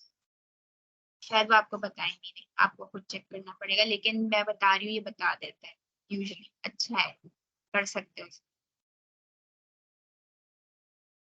अच्छा, ये वाली बात देखो क्या लिखी है, when a rapid response is posted corresponding author of that article will receive an automated email notification as author have an academic duty to respond to substantive criticism of their work. BMJ experts authors to post their own rapid response in reply to any such। ये तो ये सीधी सी बात है, कोई सच send करने का तरीका वही उन्होंने जो मैंने आप लोगों को बताया वो लिखा हुआ है उसी तरीके से। ठीक है, देखो, you will need to complete the form, accept the terms and conditions and declare any competing interest when submitting it. Simple सा काम है, इसमें कोई मसला नहीं होता। तो ये BMJ भी आप यूज कर सकते हो, और भी बहुत सारे हैं, इस पे आप जाके आराम से यूज कर सकते हो। लेकिन लिखने से पहले कोशिश करना कि जो हो पहले कोई एग्जाम्पल उस जर्नल से रिलेटेड पढ़ लो, ताकि आप लोगों को पता चल जाए कि पब्लिश्ड हुआ जो भी LTE है वो उसका क्राइटेरिया क्या है। ठीक है, तो उससे मिलता जुलता फिर अपना डिजाइन करना, फॉर पब्लिकेशन पब्लिश हो जाता है LTE आराम से। इन केस जो मैंने बताया है कि एक यूनिक टेक्निक ये है कि आपने एंड में अपना एक सॉल्यूशन देना है, ठीक है, और सॉल्यूशन के 3 बेनिफिट्स लिख देना। ठीक है, तो एक अच्छा इम्पैक्ट पड़ता है। आप लॉजिक के साथ अपना क्रिटिसिज्म रखोगे, यूजुअली हम क्रिटिसिज्म ही कर रहे होते हैं, ठीक है, हमें डायमेंशंस यूजुअली नहीं पता चल रही होती। मैंने बहुत सारे ऐसे पढ़े हुए थे LTE जिसमें क्या हुआ था, उन्होंने जो है डायमेंशंस कैसे निकाली हुई थी। सपोज एक ड्रग से रिलेटेड उन्होंने बताया है कि अडल्ट में ये काम, तो आप ये बोल सकते हो प्रेग्नेंट वालों में क्यों नहीं हुआ, बच्चों में क्यों नहीं हुआ। ठीक है, तो इस रिलेटेड जो है उसके डायमेंशंस भी दिखा के आप लेटर पब्लिश कर सकते हैं। सही, इसके अलावा क्वेश्चन, मैंने आप लोगों को 2 इंटरनेशनल जर्नल्स दिखाए हैं, पाकिस्तानी जर्नल्स भी एक्सेप्ट करते हैं। खैर, अभी किसी को कोई क्वेश्चन है?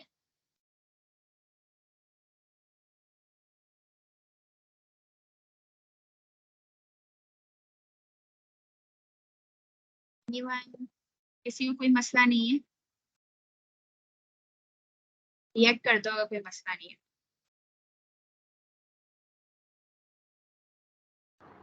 अस्सलाम वालेकुम, सॉरी फॉर डैट। आप देखें, आपको मेरी आवाज़ सब लोगों को क्लियर है? यस, क्लियर है। उस वक्त हुआ ये था कि मेरा लैपटॉप अचानक से बहुत ज़्यादा हीटअप करके एंड वो फिर क्लोज हो गया।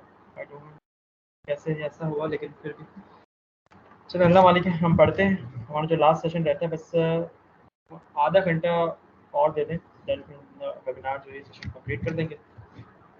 बस हम चलते हैं जल्दी सब टॉपिक के ऊपर।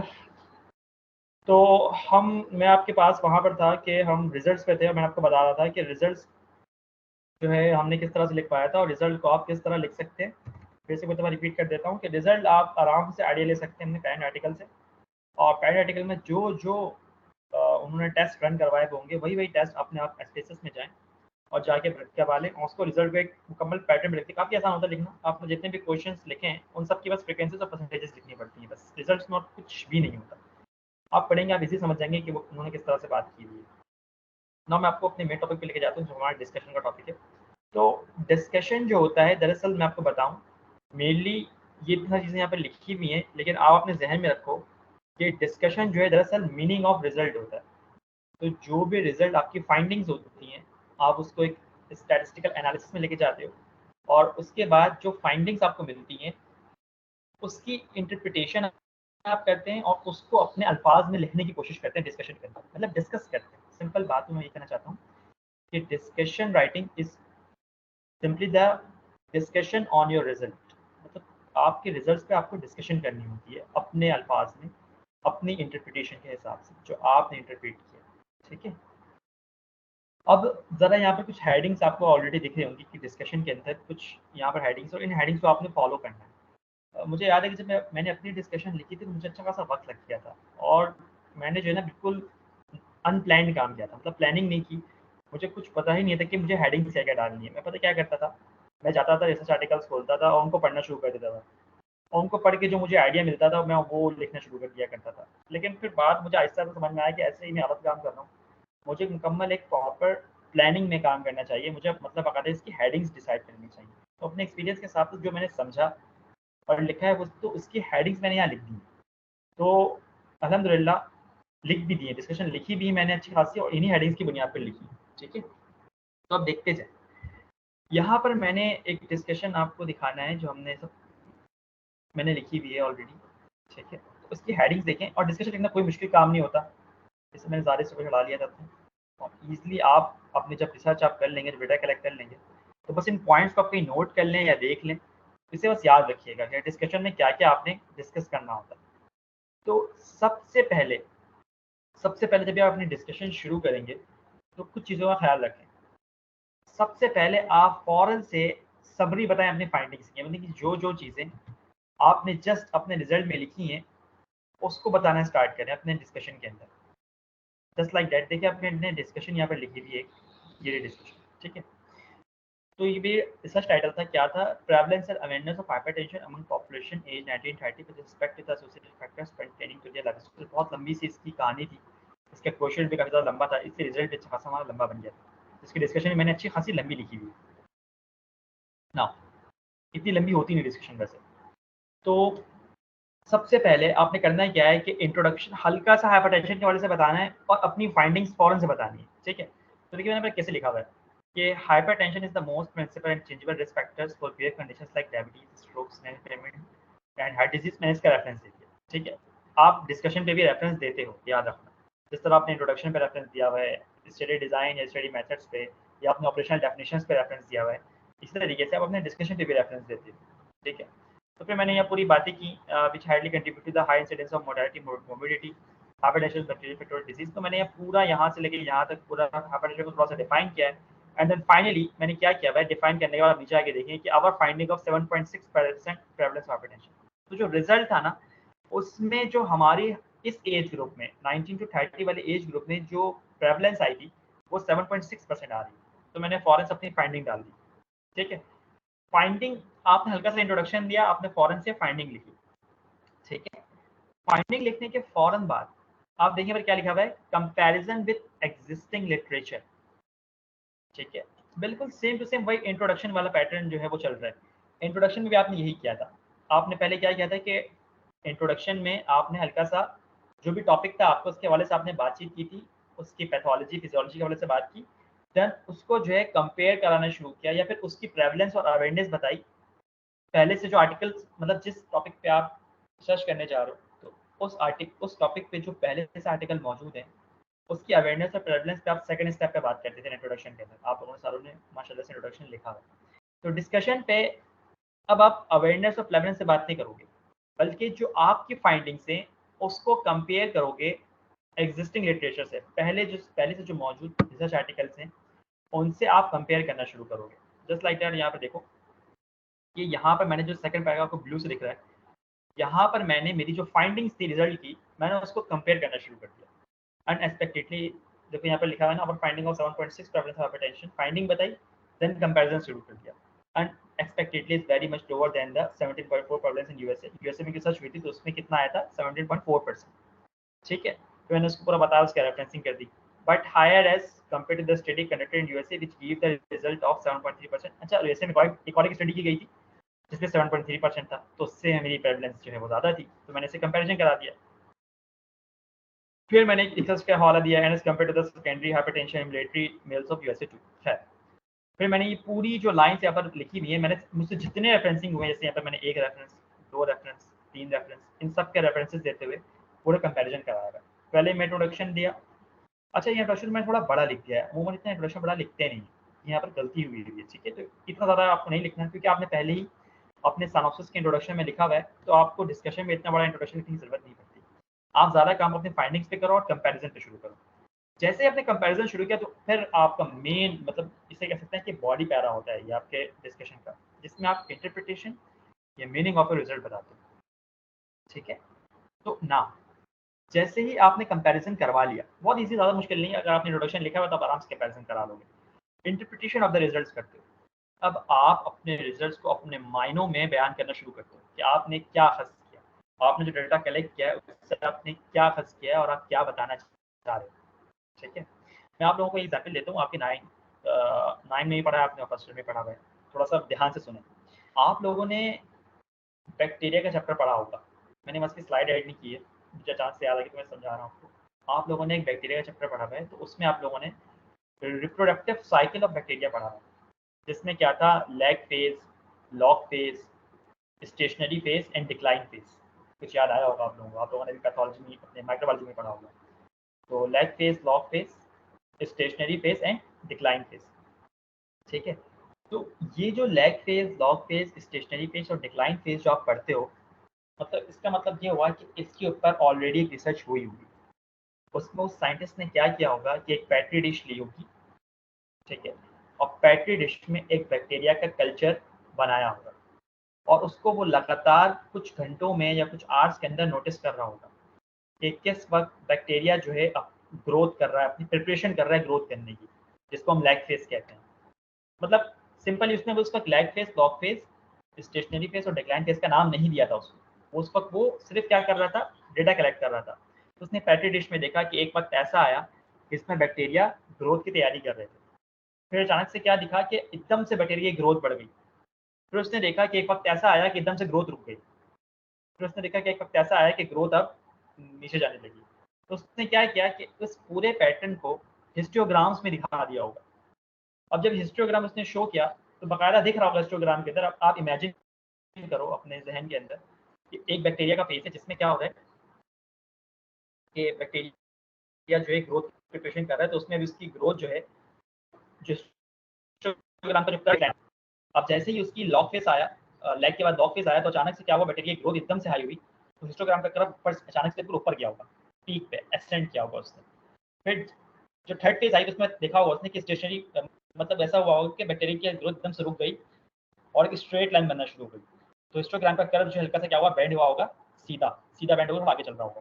देन फिर अचानक से नोट किया होगा कि अचानक से क्या होता है कि हिस्टोग्राम का कर्व जो है वो एकदम से नीचे आता है, ठीक है, एकदम से नीचे आता है। मैं ज़रा गूगल पे जाता हूँ, मैं ज़रा सर्च करता हूँ क्या मुझे इसकी कुछ, ताकि मैं आपको तरीके समझा सकूँ। एक मिनट।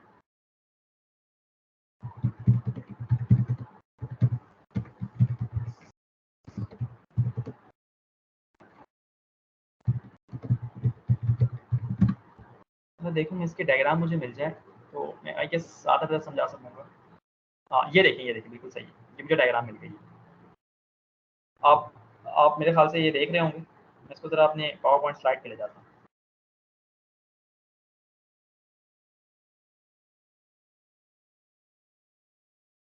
ठीक, ये देखें, ये आप पावर पॉइंट स्लाइड पे चेक करें कि यहाँ पर सपोज करिए कि हिस्टोग्राम हुआ होगा और इसने यहाँ पर एक कर्व दिखाया हुआ है, this is the lag phase. तो जब ये रिजल्ट मिला उसे कि उसने एक वक्त देखा कि मुझे, सपोज करें पूरे पेट्री डिश के अंदर जो है वो 100 बैक्टीरिया थे, उसने देखा कि at a certain time period 100 bacteria जो है वो उनकी तादाद में इजाफा नहीं हो रहा। फिर उसने देखा कि सर्टेन टाइम पीरियड में 100 से वो 1000 हो गए। फिर उसने देखा कि 1000 के बाद भी बैक्टीरिया जो है अब 1000 से ज़्यादा नहीं हो रहे, बल्कि 1000 के लेवल पर ही है एक सर्टेन पीरियड ऑफ टाइम तक। फिर उसके बाद उसने देखा कि बैक्टीरिया अचानक से 1000 से कम होने लगे और होते होते होते एकदम जीरो पे चले गए।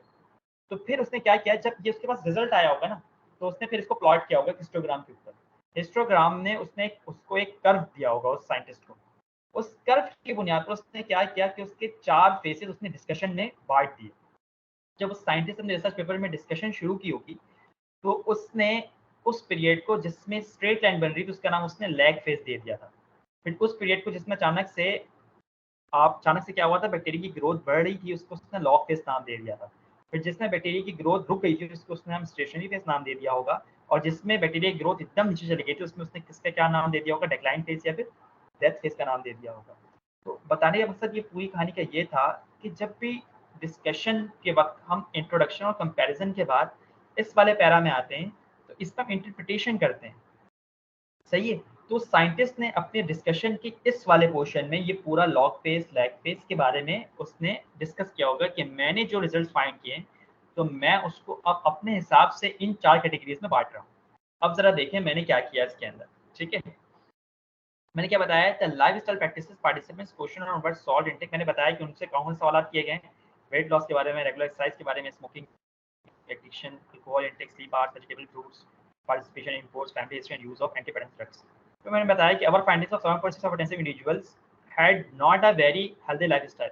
अब मैंने ये अपनी राय दी है कि मुझे जो रिजल्ट मिले हैं उसके हिसाब से मतलब पता चल रहा है कि जो 7.6 हाइपरटेंसिव इंडिविजुअल्स थे उनकी लाइफस्टाइल क्या थी, हेल्दी नहीं थी। देखिए मैंने यहाँ पर कोई भी रेफरेंसिंग नहीं दी, इसका मतलब ये कि मैंने खुद से बात की और यही डिस्कशन की जो खूबसूरती होती है। Most of them do not take part in sports, have no physical activity। अब मैं इसकी बता रहा हूँ वजह कि जो मेरी फाइंडिंग्स थी वो यही थी, क्योंकि उनमें से अच्छा खासा लोग स्पोर्ट्स में पार्टिसिपेट नहीं करते थे, फिजिकल एक्टिविटी उनकी बिल्कुल नहीं थी, फास्ट फूड कंज्यूम करते थे, ठीक है। और उनकी फैमिली हाइपरटेंशन काफ़ी ज़्यादा स्ट्रॉन्ग थी, हाइपरटेंशन की जो हिस्ट्री थी फैमिली की स्ट्रॉन्ग थी। अच्छा, मैंने क्या बताया कि देखिए यहाँ पर बोला है, अगर ऐसी सिचुएशन रही the unhealthy lifestyle of this hypertensive individuals susceptible them to develop CVDs event in future. अब ये एक वेल नोन फैक्ट है कि अगर अनहेल्दी लाइफस्टाइल रही तो उससे क्या होता है कि कार्डियोवास्कुलर डिजीज होती है। तो मैंने उसका रेफरेंस दिया हुआ। तो मैंने ये इंटरप्रिटेशन बताई है भाई कि मेरे जो पार्टिसिपेंट्स थे वो जो हैं उनकी लाइफस्टाइल अच्छी नहीं थी और उनको ये खतरा हो सकता है सीबीडी का। अल्कोहल, फिर मैंने और भी बात बताई उनका alcohol consumption, sedentary lifestyle and tobacco smoking are the major threat factor to develop the hypertension and our findings reinforced. फिर मैंने बताया कि alcohol consumption, sedentary lifestyle and tobacco smoking जो है ये थ्रेट फैक्टर्स होते हैं और हमारी फाइंडिंग जो है इसको रीइंफोर्स कर रही है, बाकायदा क्या कर रही है, इसको सेकंड कर रही है इस बात को जो ऊपर लिखी हुई है। ठीक है। अच्छा, फिर मैंने बताया कि कोई भी इंडिविजुअल हमें अल्कोहल कंजम्पशन वाला और नहीं मिला, क्योंकि मसला क्या है, क्योंकि the religious believes and culture ethics of the area. हमारी सोसाइटी के अंदर क्योंकि रिलीजियस बिलीव्स हमारे कैसे हैं कि हम अल्कोहल कंज्यूम नहीं करते, क्योंकि यहाँ पर अक्सर मुस्लिम्स की रहती है। प्लस ये है कि हमारे कल्चरल एथिक्स भी अल्कोहल को अलाउ नहीं करते। तो मैंने फिर अपनी राय दी, ये वजह है भाई, क्योंकि हम अगर हमें अल्कोहलिक्स नहीं मिले वो इस वजह से नहीं मिले क्योंकि रिलीजियस बिलीव्स और ये, तो मैंने इसकी एक लेजेंड वजह बता दी। ठीक है। उसके बाद मजीद फिर मैंने यहाँ पर डिस्कस किया हुआ है मजीद चीज़ों को ना। अब ये जो चौथा ये पैराग्राफ आप देख रहे हो, ये ब्लू वाला, अब यहाँ पर हम वापस चलते हैं पावर पॉइंट स्लाइड के ऊपर। तो जैसे मैंने बताया कि आप फाइंडिंग्स में पहले इंट्रोडक्शन दें, देन कंपैरिजन बताएं, देन इंटरप्रिटेशन दें। ठीक है, इंटरप्रिटेशन आपको समझा दिया मैंने कैसे देनी है, रिजल्ट्स पे बात करें और उसको अपने अल्फाज में यूज करें और लॉजिक देने की कोशिश करें कि ऐसी फाइंडिंग्स हमें क्यों मिली हैं और अगर ये फाइंडिंग्स मिली हैं तो इसकी क्या वजूहत हो सकती हैं। ठीक है। नाउ अब आप क्या करें, इसको छोड़ देते हैं अभी, बताता हूँ आपको मैं क्या होता है। आप फौरन से यहाँ पर आए, इन दो हेडिंग्स को छोड़ें अभी, कंक्लूजन पे एंड स्ट्रेंथ्स एंड लिमिटेशन। जब आप अपनी तमाम की तमाम चीज़ें, जब आप पूरी चीज़ों को डिस्कस कर लेंगे, उनको इंटरप्रिटेशन उसकी करके मीनिंग ऑफ द रिजल्ट पूरी बता देंगे, तो दरअसल मैंने जो ब्लू आपको एरिया दिख रहा है यहाँ से क्या था, यहाँ पर भी मैंने यही किया हुआ है कि मजीद जो मेरी चीज़ें थी, फाइंडिंग्स थी, उनको जो अपने अल्फाज में बताया हुआ है। जैसे मैंने यहाँ पर बताया हुआ है कि एक लाइन पढ़ के दिखाऊं, देखिए, ओनली 13 आउट ऑफ 145 इंडिविजुअल्स, 145 में से 13 इंडिविजुअल्स ने believe that hypertension is due to witches and visits. हमने क्वेश्चन डाला हुआ था, उसमें पूछा था कि ये बताएं कि क्या जो हाई ब्लड प्रेशर है वो क्या जादू टोना और चुड़ैलों और नजर लग जाने की वजह से भी होता है। तो उसमें से पता चला है कि सिर्फ 13 पार्टिसिपेंट्स ऐसे थे जिन्होंने हाँ में जवाब दिया था कि हाँ जादू वादू का असर होता है। ठीक है, because it has been the common perception subcontinent. इसकी वजह बताइए क्यों, उन्होंने क्यों बोला, आने की बिल्कुल बेवजह बेतुकी की बात है। साइंस इन चीज़ों को नहीं मानती, विजिट्स एंड विचेस साइंस के अंदर वजूद नहीं रखते। ठीक है, तो उन्होंने इसकी वजह बताई, because it has been the common perception subcontinent. ये हमारे बरसगीर के अंदर ये परसेप्शन रह चुका है कि that witches and visits demons are responsible for one of the cause, जादू का, मैंने उर्दू में जुमला इस्तेमाल किया है, ऑफ इलनेस।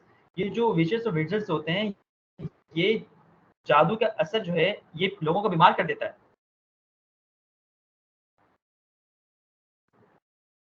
ठीक है, तो ये मैंने यहाँ पर एक पूरा जुमला यहाँ पर दिखाया हुआ है, इस पूरे पॉइंट को मैंने अरेज किया हुआ है कि, और मैंने ये बहुत कोशिश की थी ना इंटरनेट पर सर्च करने की अपने रिसर्चेस में कि क्या किसी इससे पहले किसी रिसर्चर ने ऐसी कोई बात की थी, तो मुझे दिखा कि ना इंडिया में ना पाकिस्तान में किसी ने भी ये बात की नहीं थी। तो मुझे एक अच्छा पॉइंट लगा, मुझे लगा मुझे इस पॉइंट को उठाना चाहिए कि अगर मेरे 13 पार्टिसिपेंट्स ये बात कर रहे थे तो वो क्यों कर रहे थे। तो मैंने उसकी वजह भी तलाश की, तो मैंने वजह तलाश, और क्योंकि मुझे वजह पता थी क्योंकि मैं खुद ही कराची का हूँ, तो मुझे पता है कि यहाँ के लोग किस चीज़ों पर यकीन रखते हैं। बहुत से लोग ऐसे कहते हैं कि नजर लग गई है, जादू का असर है, या फिर चुड़ैलों की वजह से या भूतों की वजह से ऐसा हुआ है। ठीक है, जिन चढ़ गया है, इस तरह की चीज़ें अल्फाज समझ, तो मैंने वहाँ पर इसको मेंशन कर दिया। और फिर जो है आगे भी मैंने मजीद अपनी डिसीजन डिस्कस की हुई। तो याद रखिएगा कि जो ये वाला पैराग्राफ होता है ना डिस्कशन का, interpretation and meaning of your result, ये आपका बॉडी पैरा होता है और ये आपके पूरे रिसर्च की जान होता है। आपने इंट्रोडक्शन बहुत अच्छा लिखा, आपने रिजल्ट बहुत अच्छा बना, लेकिन अगर आप डिस्कशन नहीं लिख पा रहे तो आपकी रिसर्च किसी मायने में नहीं, क्योंकि ये जानने, दरअसल डिस्कशन का असल मकसद ही है कि अब आप बताओ कि आपने रिसर्च क्यों की थी, किस लिए की थी और उसकी क्या फाइंडिंग्स आई हैं, अब हमें आप समझाओ, और यहाँ पर आपको समझाना पड़ता है। तो जो इंटरप्रिटेशन वाला पैराग्राफ, इसमें आपने सबसे ज़्यादा मेहनत करनी है। ठीक है, कोशिश करें कि रेफरेंस दें और अच्छे तरीके से मजीद सर्चिंग करके इसको अच्छे से अच्छा लिखने की कोशिश करें। लेकिन आपको फॉलो यही स्टेप्स करने, पहले आप समरी बताएं, फाइंडिंग्स बताएं, कंपेयर कराएं, देन इंटरप्रिटेशन दें, ये जो मेन आपकी लाइन। देन जब आप लास्ट में चले जाएंगे तो एक एथिकल चीज़ होती है और वो आपको करना ज़रूरी है कि क्या है कि ज़रा ये थोड़ा सा इसको मैं डार्क करके दिखा देता हूँ। ठीक, अब लिमिटेशन है स्ट्रेंथ। अब आपने जो स्टडी की है इसकी लिमिटेशंस क्या है और उसकी स्ट्रेंथ क्या है, मतलब इसमें क्या चीज़ ज़्यादा आपने ज़्यादा अच्छी परफॉर्म की है और कहाँ आप लैग कर गए हो।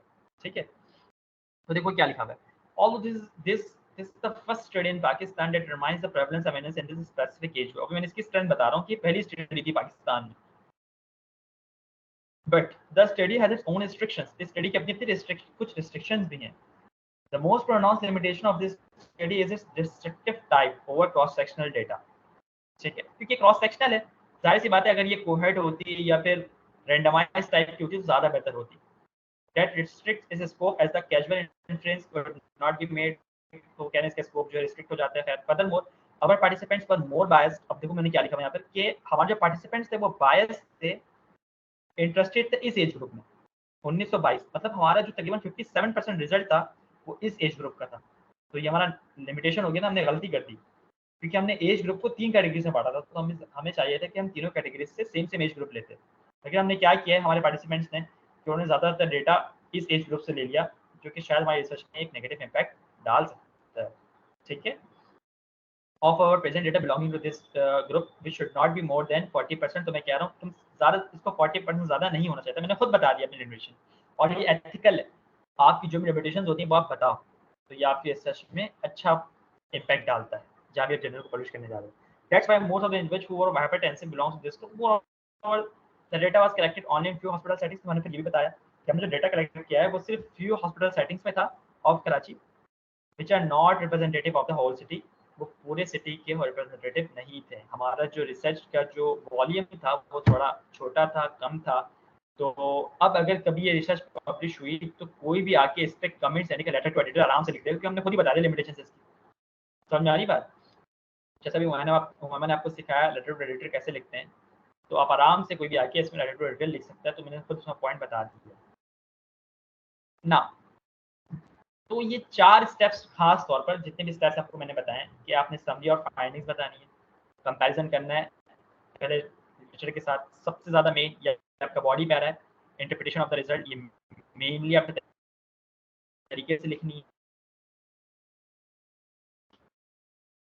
लिमिटेशंस बताती है। कंक्लूजंस, स्ट्रेंथ्स एंड लिमिटेशंस आपका एक ही पैराग्राफ में आ जाना चाहिए। ठीक है ना, 3 चीजें बचती हैं।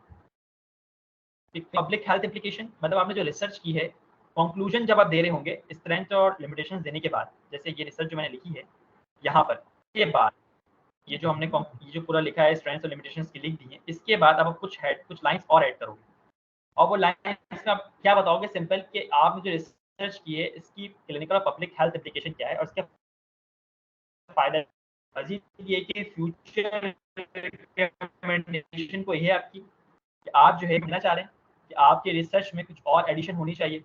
जैसे एक समहाउ हमने यहाँ पर फ्यूचर रिकमेंडेशन देने की कोशिश की है। जैसे यहाँ पर देखें, यहाँ पर क्या लिखा हुआ है कि the most pronounce limitation of this study it is descriptive type over cross sectional. ठीक है, तो ये हमारी जो है ना क्या है कि लिमिटेशन थी, तो इसको क्या होना चाहिए था, इसको समहाउ इससे थोड़ा ऊपर होके कोहेट या फिर आरसीटी की तरफ जाना चाहिए था। तो ये हम बता रहे हैं कि इसका फ्यूचर प्रोस्पेक्टिव जो है ये हो सकता है, क्योंकि पाकिस्तान में ये पहली स्टडी थी। देखिए यहाँ पर क्या लिखा हुआ है, this is the first study in Pakistan to determine the prevalence and awareness in the specific age group. तो ये पहली स्टडी थी और ये क्रॉस सेक्शनल थी। तो अब अगर कोई रिसर्चर चाहे तो इसको क्रॉस सेक्शन से आगे बढ़ा के थोड़ी बहुत चेंजिंग करके इसको कोहेट और इससे ऊपर भी ले जा सकता है। ठीक है, तो ये मैं फ्यूचर प्रोस्पेक्टिव बता रहा हूँ कि फ्यूचर में ये काम किया जा सकता है। इसके बाद पब्लिक हेल्थ, जो पब्लिक हेल्थ है उससे जो आम पब्लिक है उससे इसको क्या फ़ायदे होंगे। तो मुझे अपने रिसर्च से साफ साफ पता चल रहा है कि मैंने जो रिसर्च की है वो की है डाइट पे ज़्यादातर। तो इससे पब्लिक अवेयरनेस कैंपेन चलाई जा सकती है। जैसे मुझे रिजल्ट मिला है अपना 7.6%, ये देखिए यहाँ पर लिखा हुआ है 7.6% प्रेवलेंस।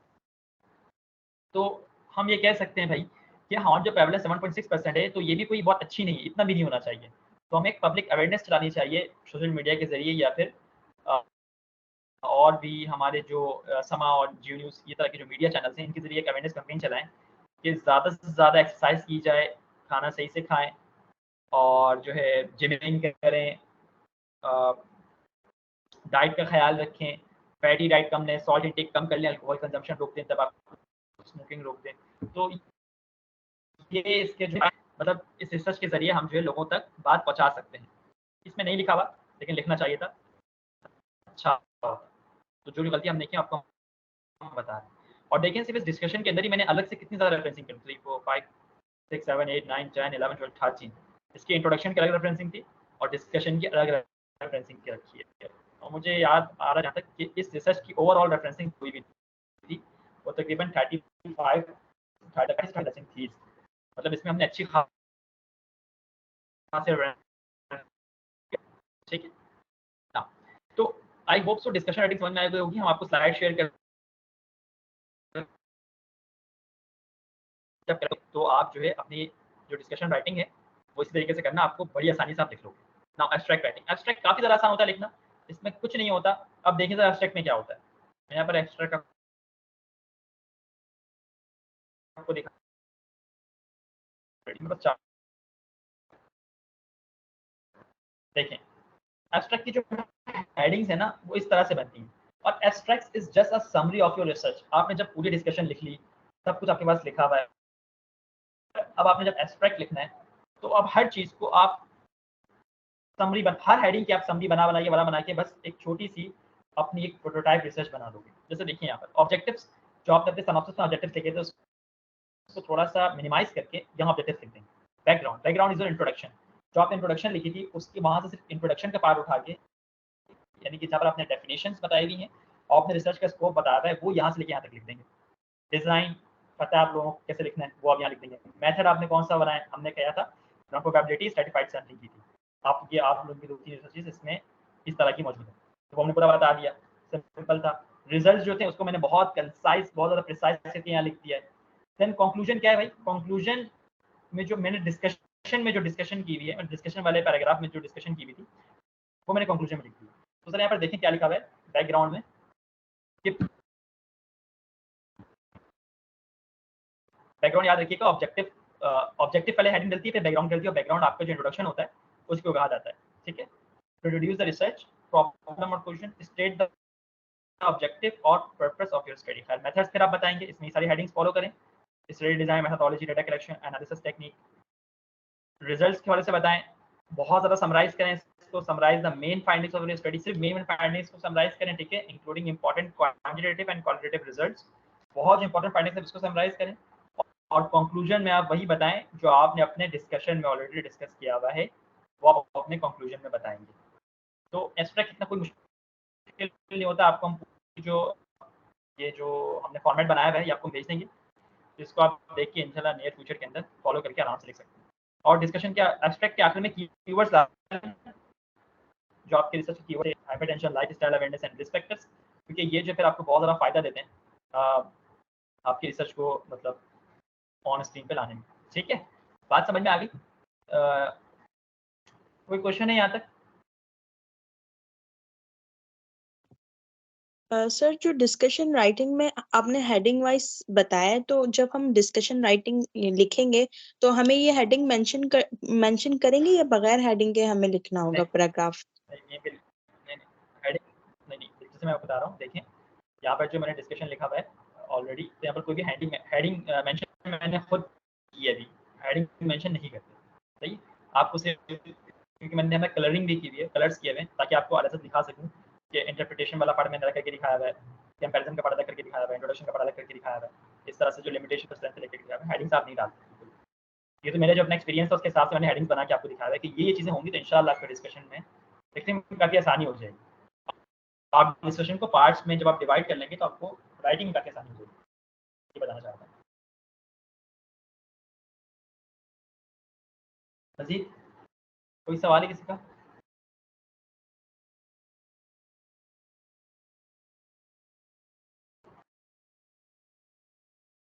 प्लीज़ चेक कर दें अगर आप लोगों को समझ में आ गया है, कोई इशू है तो।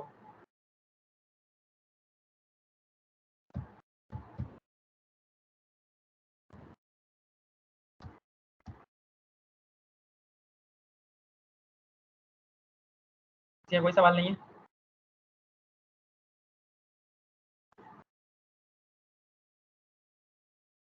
अच्छा, बस हमें बस लास्ट आज ही हमारा अल्हम्दुलिल्लाह कि हमने आज वेबिनार ऑलमोस्ट कंप्लीट कर लिया है।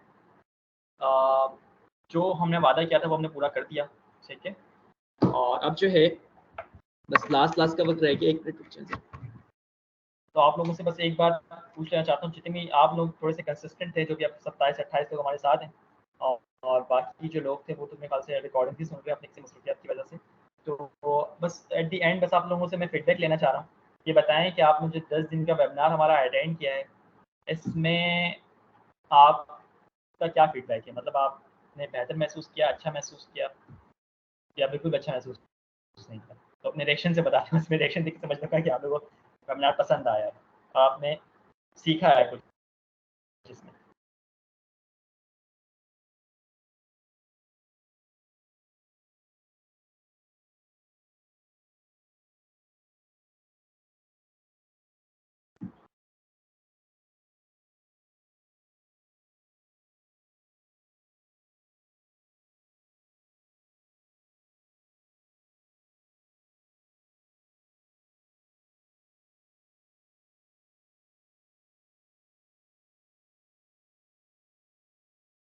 हेलो, मेरी आवाज़ आ रही है आप लोगों को?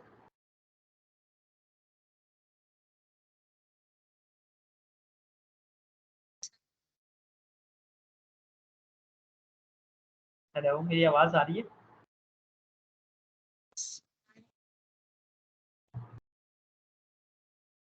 जी आ रही है। ओके। चलिए बस फाइनली आपको हम बता देते हैं कि आपने आप नेक्स्ट आगे आपने किस तरह से कैसे अप्रोच करना है। हम आपके जितने भी लेक्चर्स हैं वो इंशाल्लाह हम आज क्या तारीख है? 26 जून है। अच्छा ठीक है। तो 5 से 6 तारीख तक हम लेक्चर्स अपलोड रहने देंगे। उसके बाद हम सारे लेक्चर्स जो हैं वो डिलीट कर देंगे। उसके बाद अब आपने करना क्या है कि मैं आप लोगों से इस बात की गुजारिश करता हूँ कि लाजमन तौर पर आप अपनी रिसर्च को ना छोड़ें। और माशाल्लाह से ज़्यादातर यहाँ पर लोग लॉ और केएमडीसी की भी आपकी छुट्टी आने वाली है, तो उन उस टाइम को कंज्यूम करिएगा और लिख के उसको फ़ौरन से अभी जुलाई के जैसे जुलाई शुरू हो रहा है उसको आईआरबी के लिए दे दें, अपने सुपरवाइज़र से रब्ता करें, ठीक है? और उसको आईआरबी के लिए दे दें। और जैसे ही आईआरबी का अप्रूवल आए चाहे ना आए, वो बात की बात है। वो तो इंशाल्लाह आ ही जाएगा, मुझे पता है, इंशाल्लाह उम्मीद है अल्लाह के साथ। आप अपनी डेटा कलेक्शन स्टार्ट कर दिएगा, क्योंकि आईआरबी का अप्रूवल आते थे 2-3 महीने लग जाएँगे, तो फिर आप बैठे रहेंगे, फ़ायदा नहीं होता। तो आप इन छुट्टियों में डेटा कलेक्शन कंप्लीट कर लें, आईआरबी इंशाल्लाह अप्रूव हो जाएगी, कोई फ़िक्र नहीं करें। आप एक बार सुपरवाइज़र को दिखाएँ अपने, सुपरवाइज़र अगर उसको मतलब कहता है कि वो अप्रूव कर देता है, तो अप्रूव करने के बाद आप फ़ौरन से आईआरबी के लिए अप्लाई कर दें और अपनी डेटा कलेक्शन स्टार्ट कर दें। जैसे ही आईआरबी आएगी, उस वक़्त तक आपने डेटा कलेक्ट कर लिया होगा। आप फ़ौरन से क्या करें, डेटा कलेक्शन जब आपने कर लिए, फ़ौरन से उसका रिज़ल्ट बनाएँ और उस पे डिस्कशन रखना शुरू कर दें, ठीक है? मैं चाहता हूँ कि आप लोग जुलाई के एंड तक अपने पूरे रिसर्च पेपर के साथ तैयार अपने स्टैंड खड़े हों और अगस्त के शुरू में आप दे दें। मैं चाहता हूँ ये ऐसा हो, ठीक है? तो अल्लाह की दुआ से उम्मीद है कि आप लोग कर लेंगे। अगर आप लोग कंसिस्टेंसी से काम करेंगे, क्योंकि छुट्टी आ रही है, तो आराम से आप लोग काम कर सकते हैं। डेटा कलेक्शन अपने आप में बाँट लें एंड देन जो है काम कर लें। उसके बाद हमने जैसा बताया था आपको कि आप में से, क्योंकि मेरे ख्याल से 24 या 23 ग्रुप्स हैं, तो किसी 3 ग्रुप के अंदर उमाइमा ऐड होंगी और किसी 3 ग्रुप्स के अंदर मैं खुद ऐड होंगी। इन केस अगर आप में से कोई अप्रोच करना चाह रहा है हमें, तो आप अप्रोच कर सकते हैं, ठीक है? अगर नहीं अप्रोच करना चाह रहा, तो हमें जो टॉपिक अच्छा लगेगा अप्रोच खुद करें। अगर आपको लगता है कि आप हमें ऐड करना चाहते हैं तो वेरी गुड, अगर नहीं तो कोई बात नहीं, ये आपकी अपनी रिसर्च है और आप इसके ऑथर्स हैं और हम बिल्कुल इसमें इंटरफेयर नहीं करेंगे। आप चाहते हैं हम आएँ तो हम आ जाएँगे, आप नहीं चाहते आएँ तो हम नहीं आएँगे, ठीक है? तो सिर्फ 3-3 रिसर्चेज़, क्योंकि ग्रुप ज़्यादा नहीं है, तो हम नहीं चाह रहे कि क्योंकि हमारे पर बर्डन आ जाएगा। तो किसी 3 रिसर्चेज़ के अंदर उमामा खुद जाएँगी और 3 रिसर्चेज़ के अंदर मैं आऊँगा अलग-अलग। तो इस तरह से 5-5 लोग हो जाएँगे, छठा आपका सुपरवाइज़र होगा, इस कुल मिला के 6 लोग हो गए और 6 लोग होके फिर वो एक प्रोसेस। उसके बाद मज़ीद ये है कि हमारा इरादा ये है कि क्योंकि अगर आपका रिस्पॉन्स, मेरे ख़्याल से मैं और उमामा तो सैटिस्फाइड थे।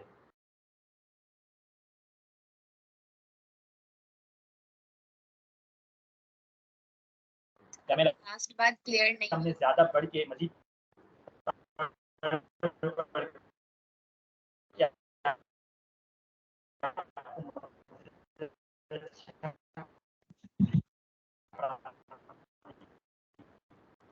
Voice is not audible. ठीक है।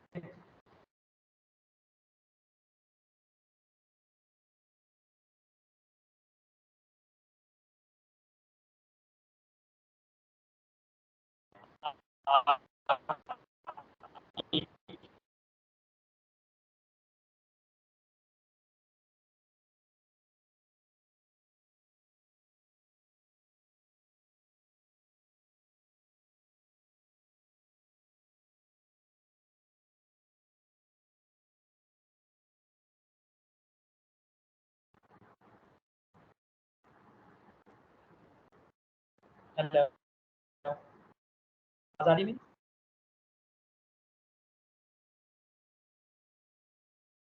देखिए मेरी आवाज आ रही है? सर आवाज में बहुत इंटरप्शंस है। अभी भी इंटरप्शंस है? अभी भी इंटरप्शंस है? यस सर अभी भी है।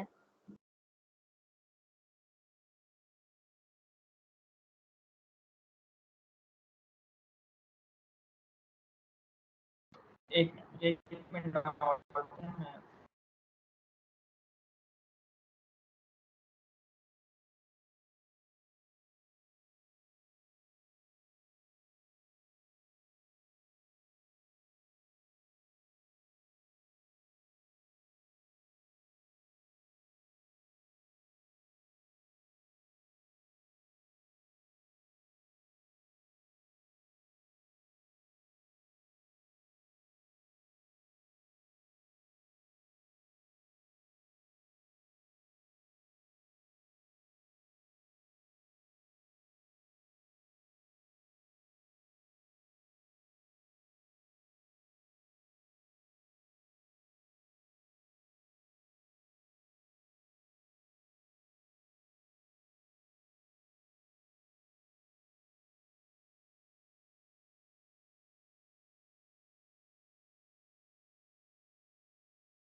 उससे क्या मसला हो गया, फिर से नेटवर्क इशू आ गया।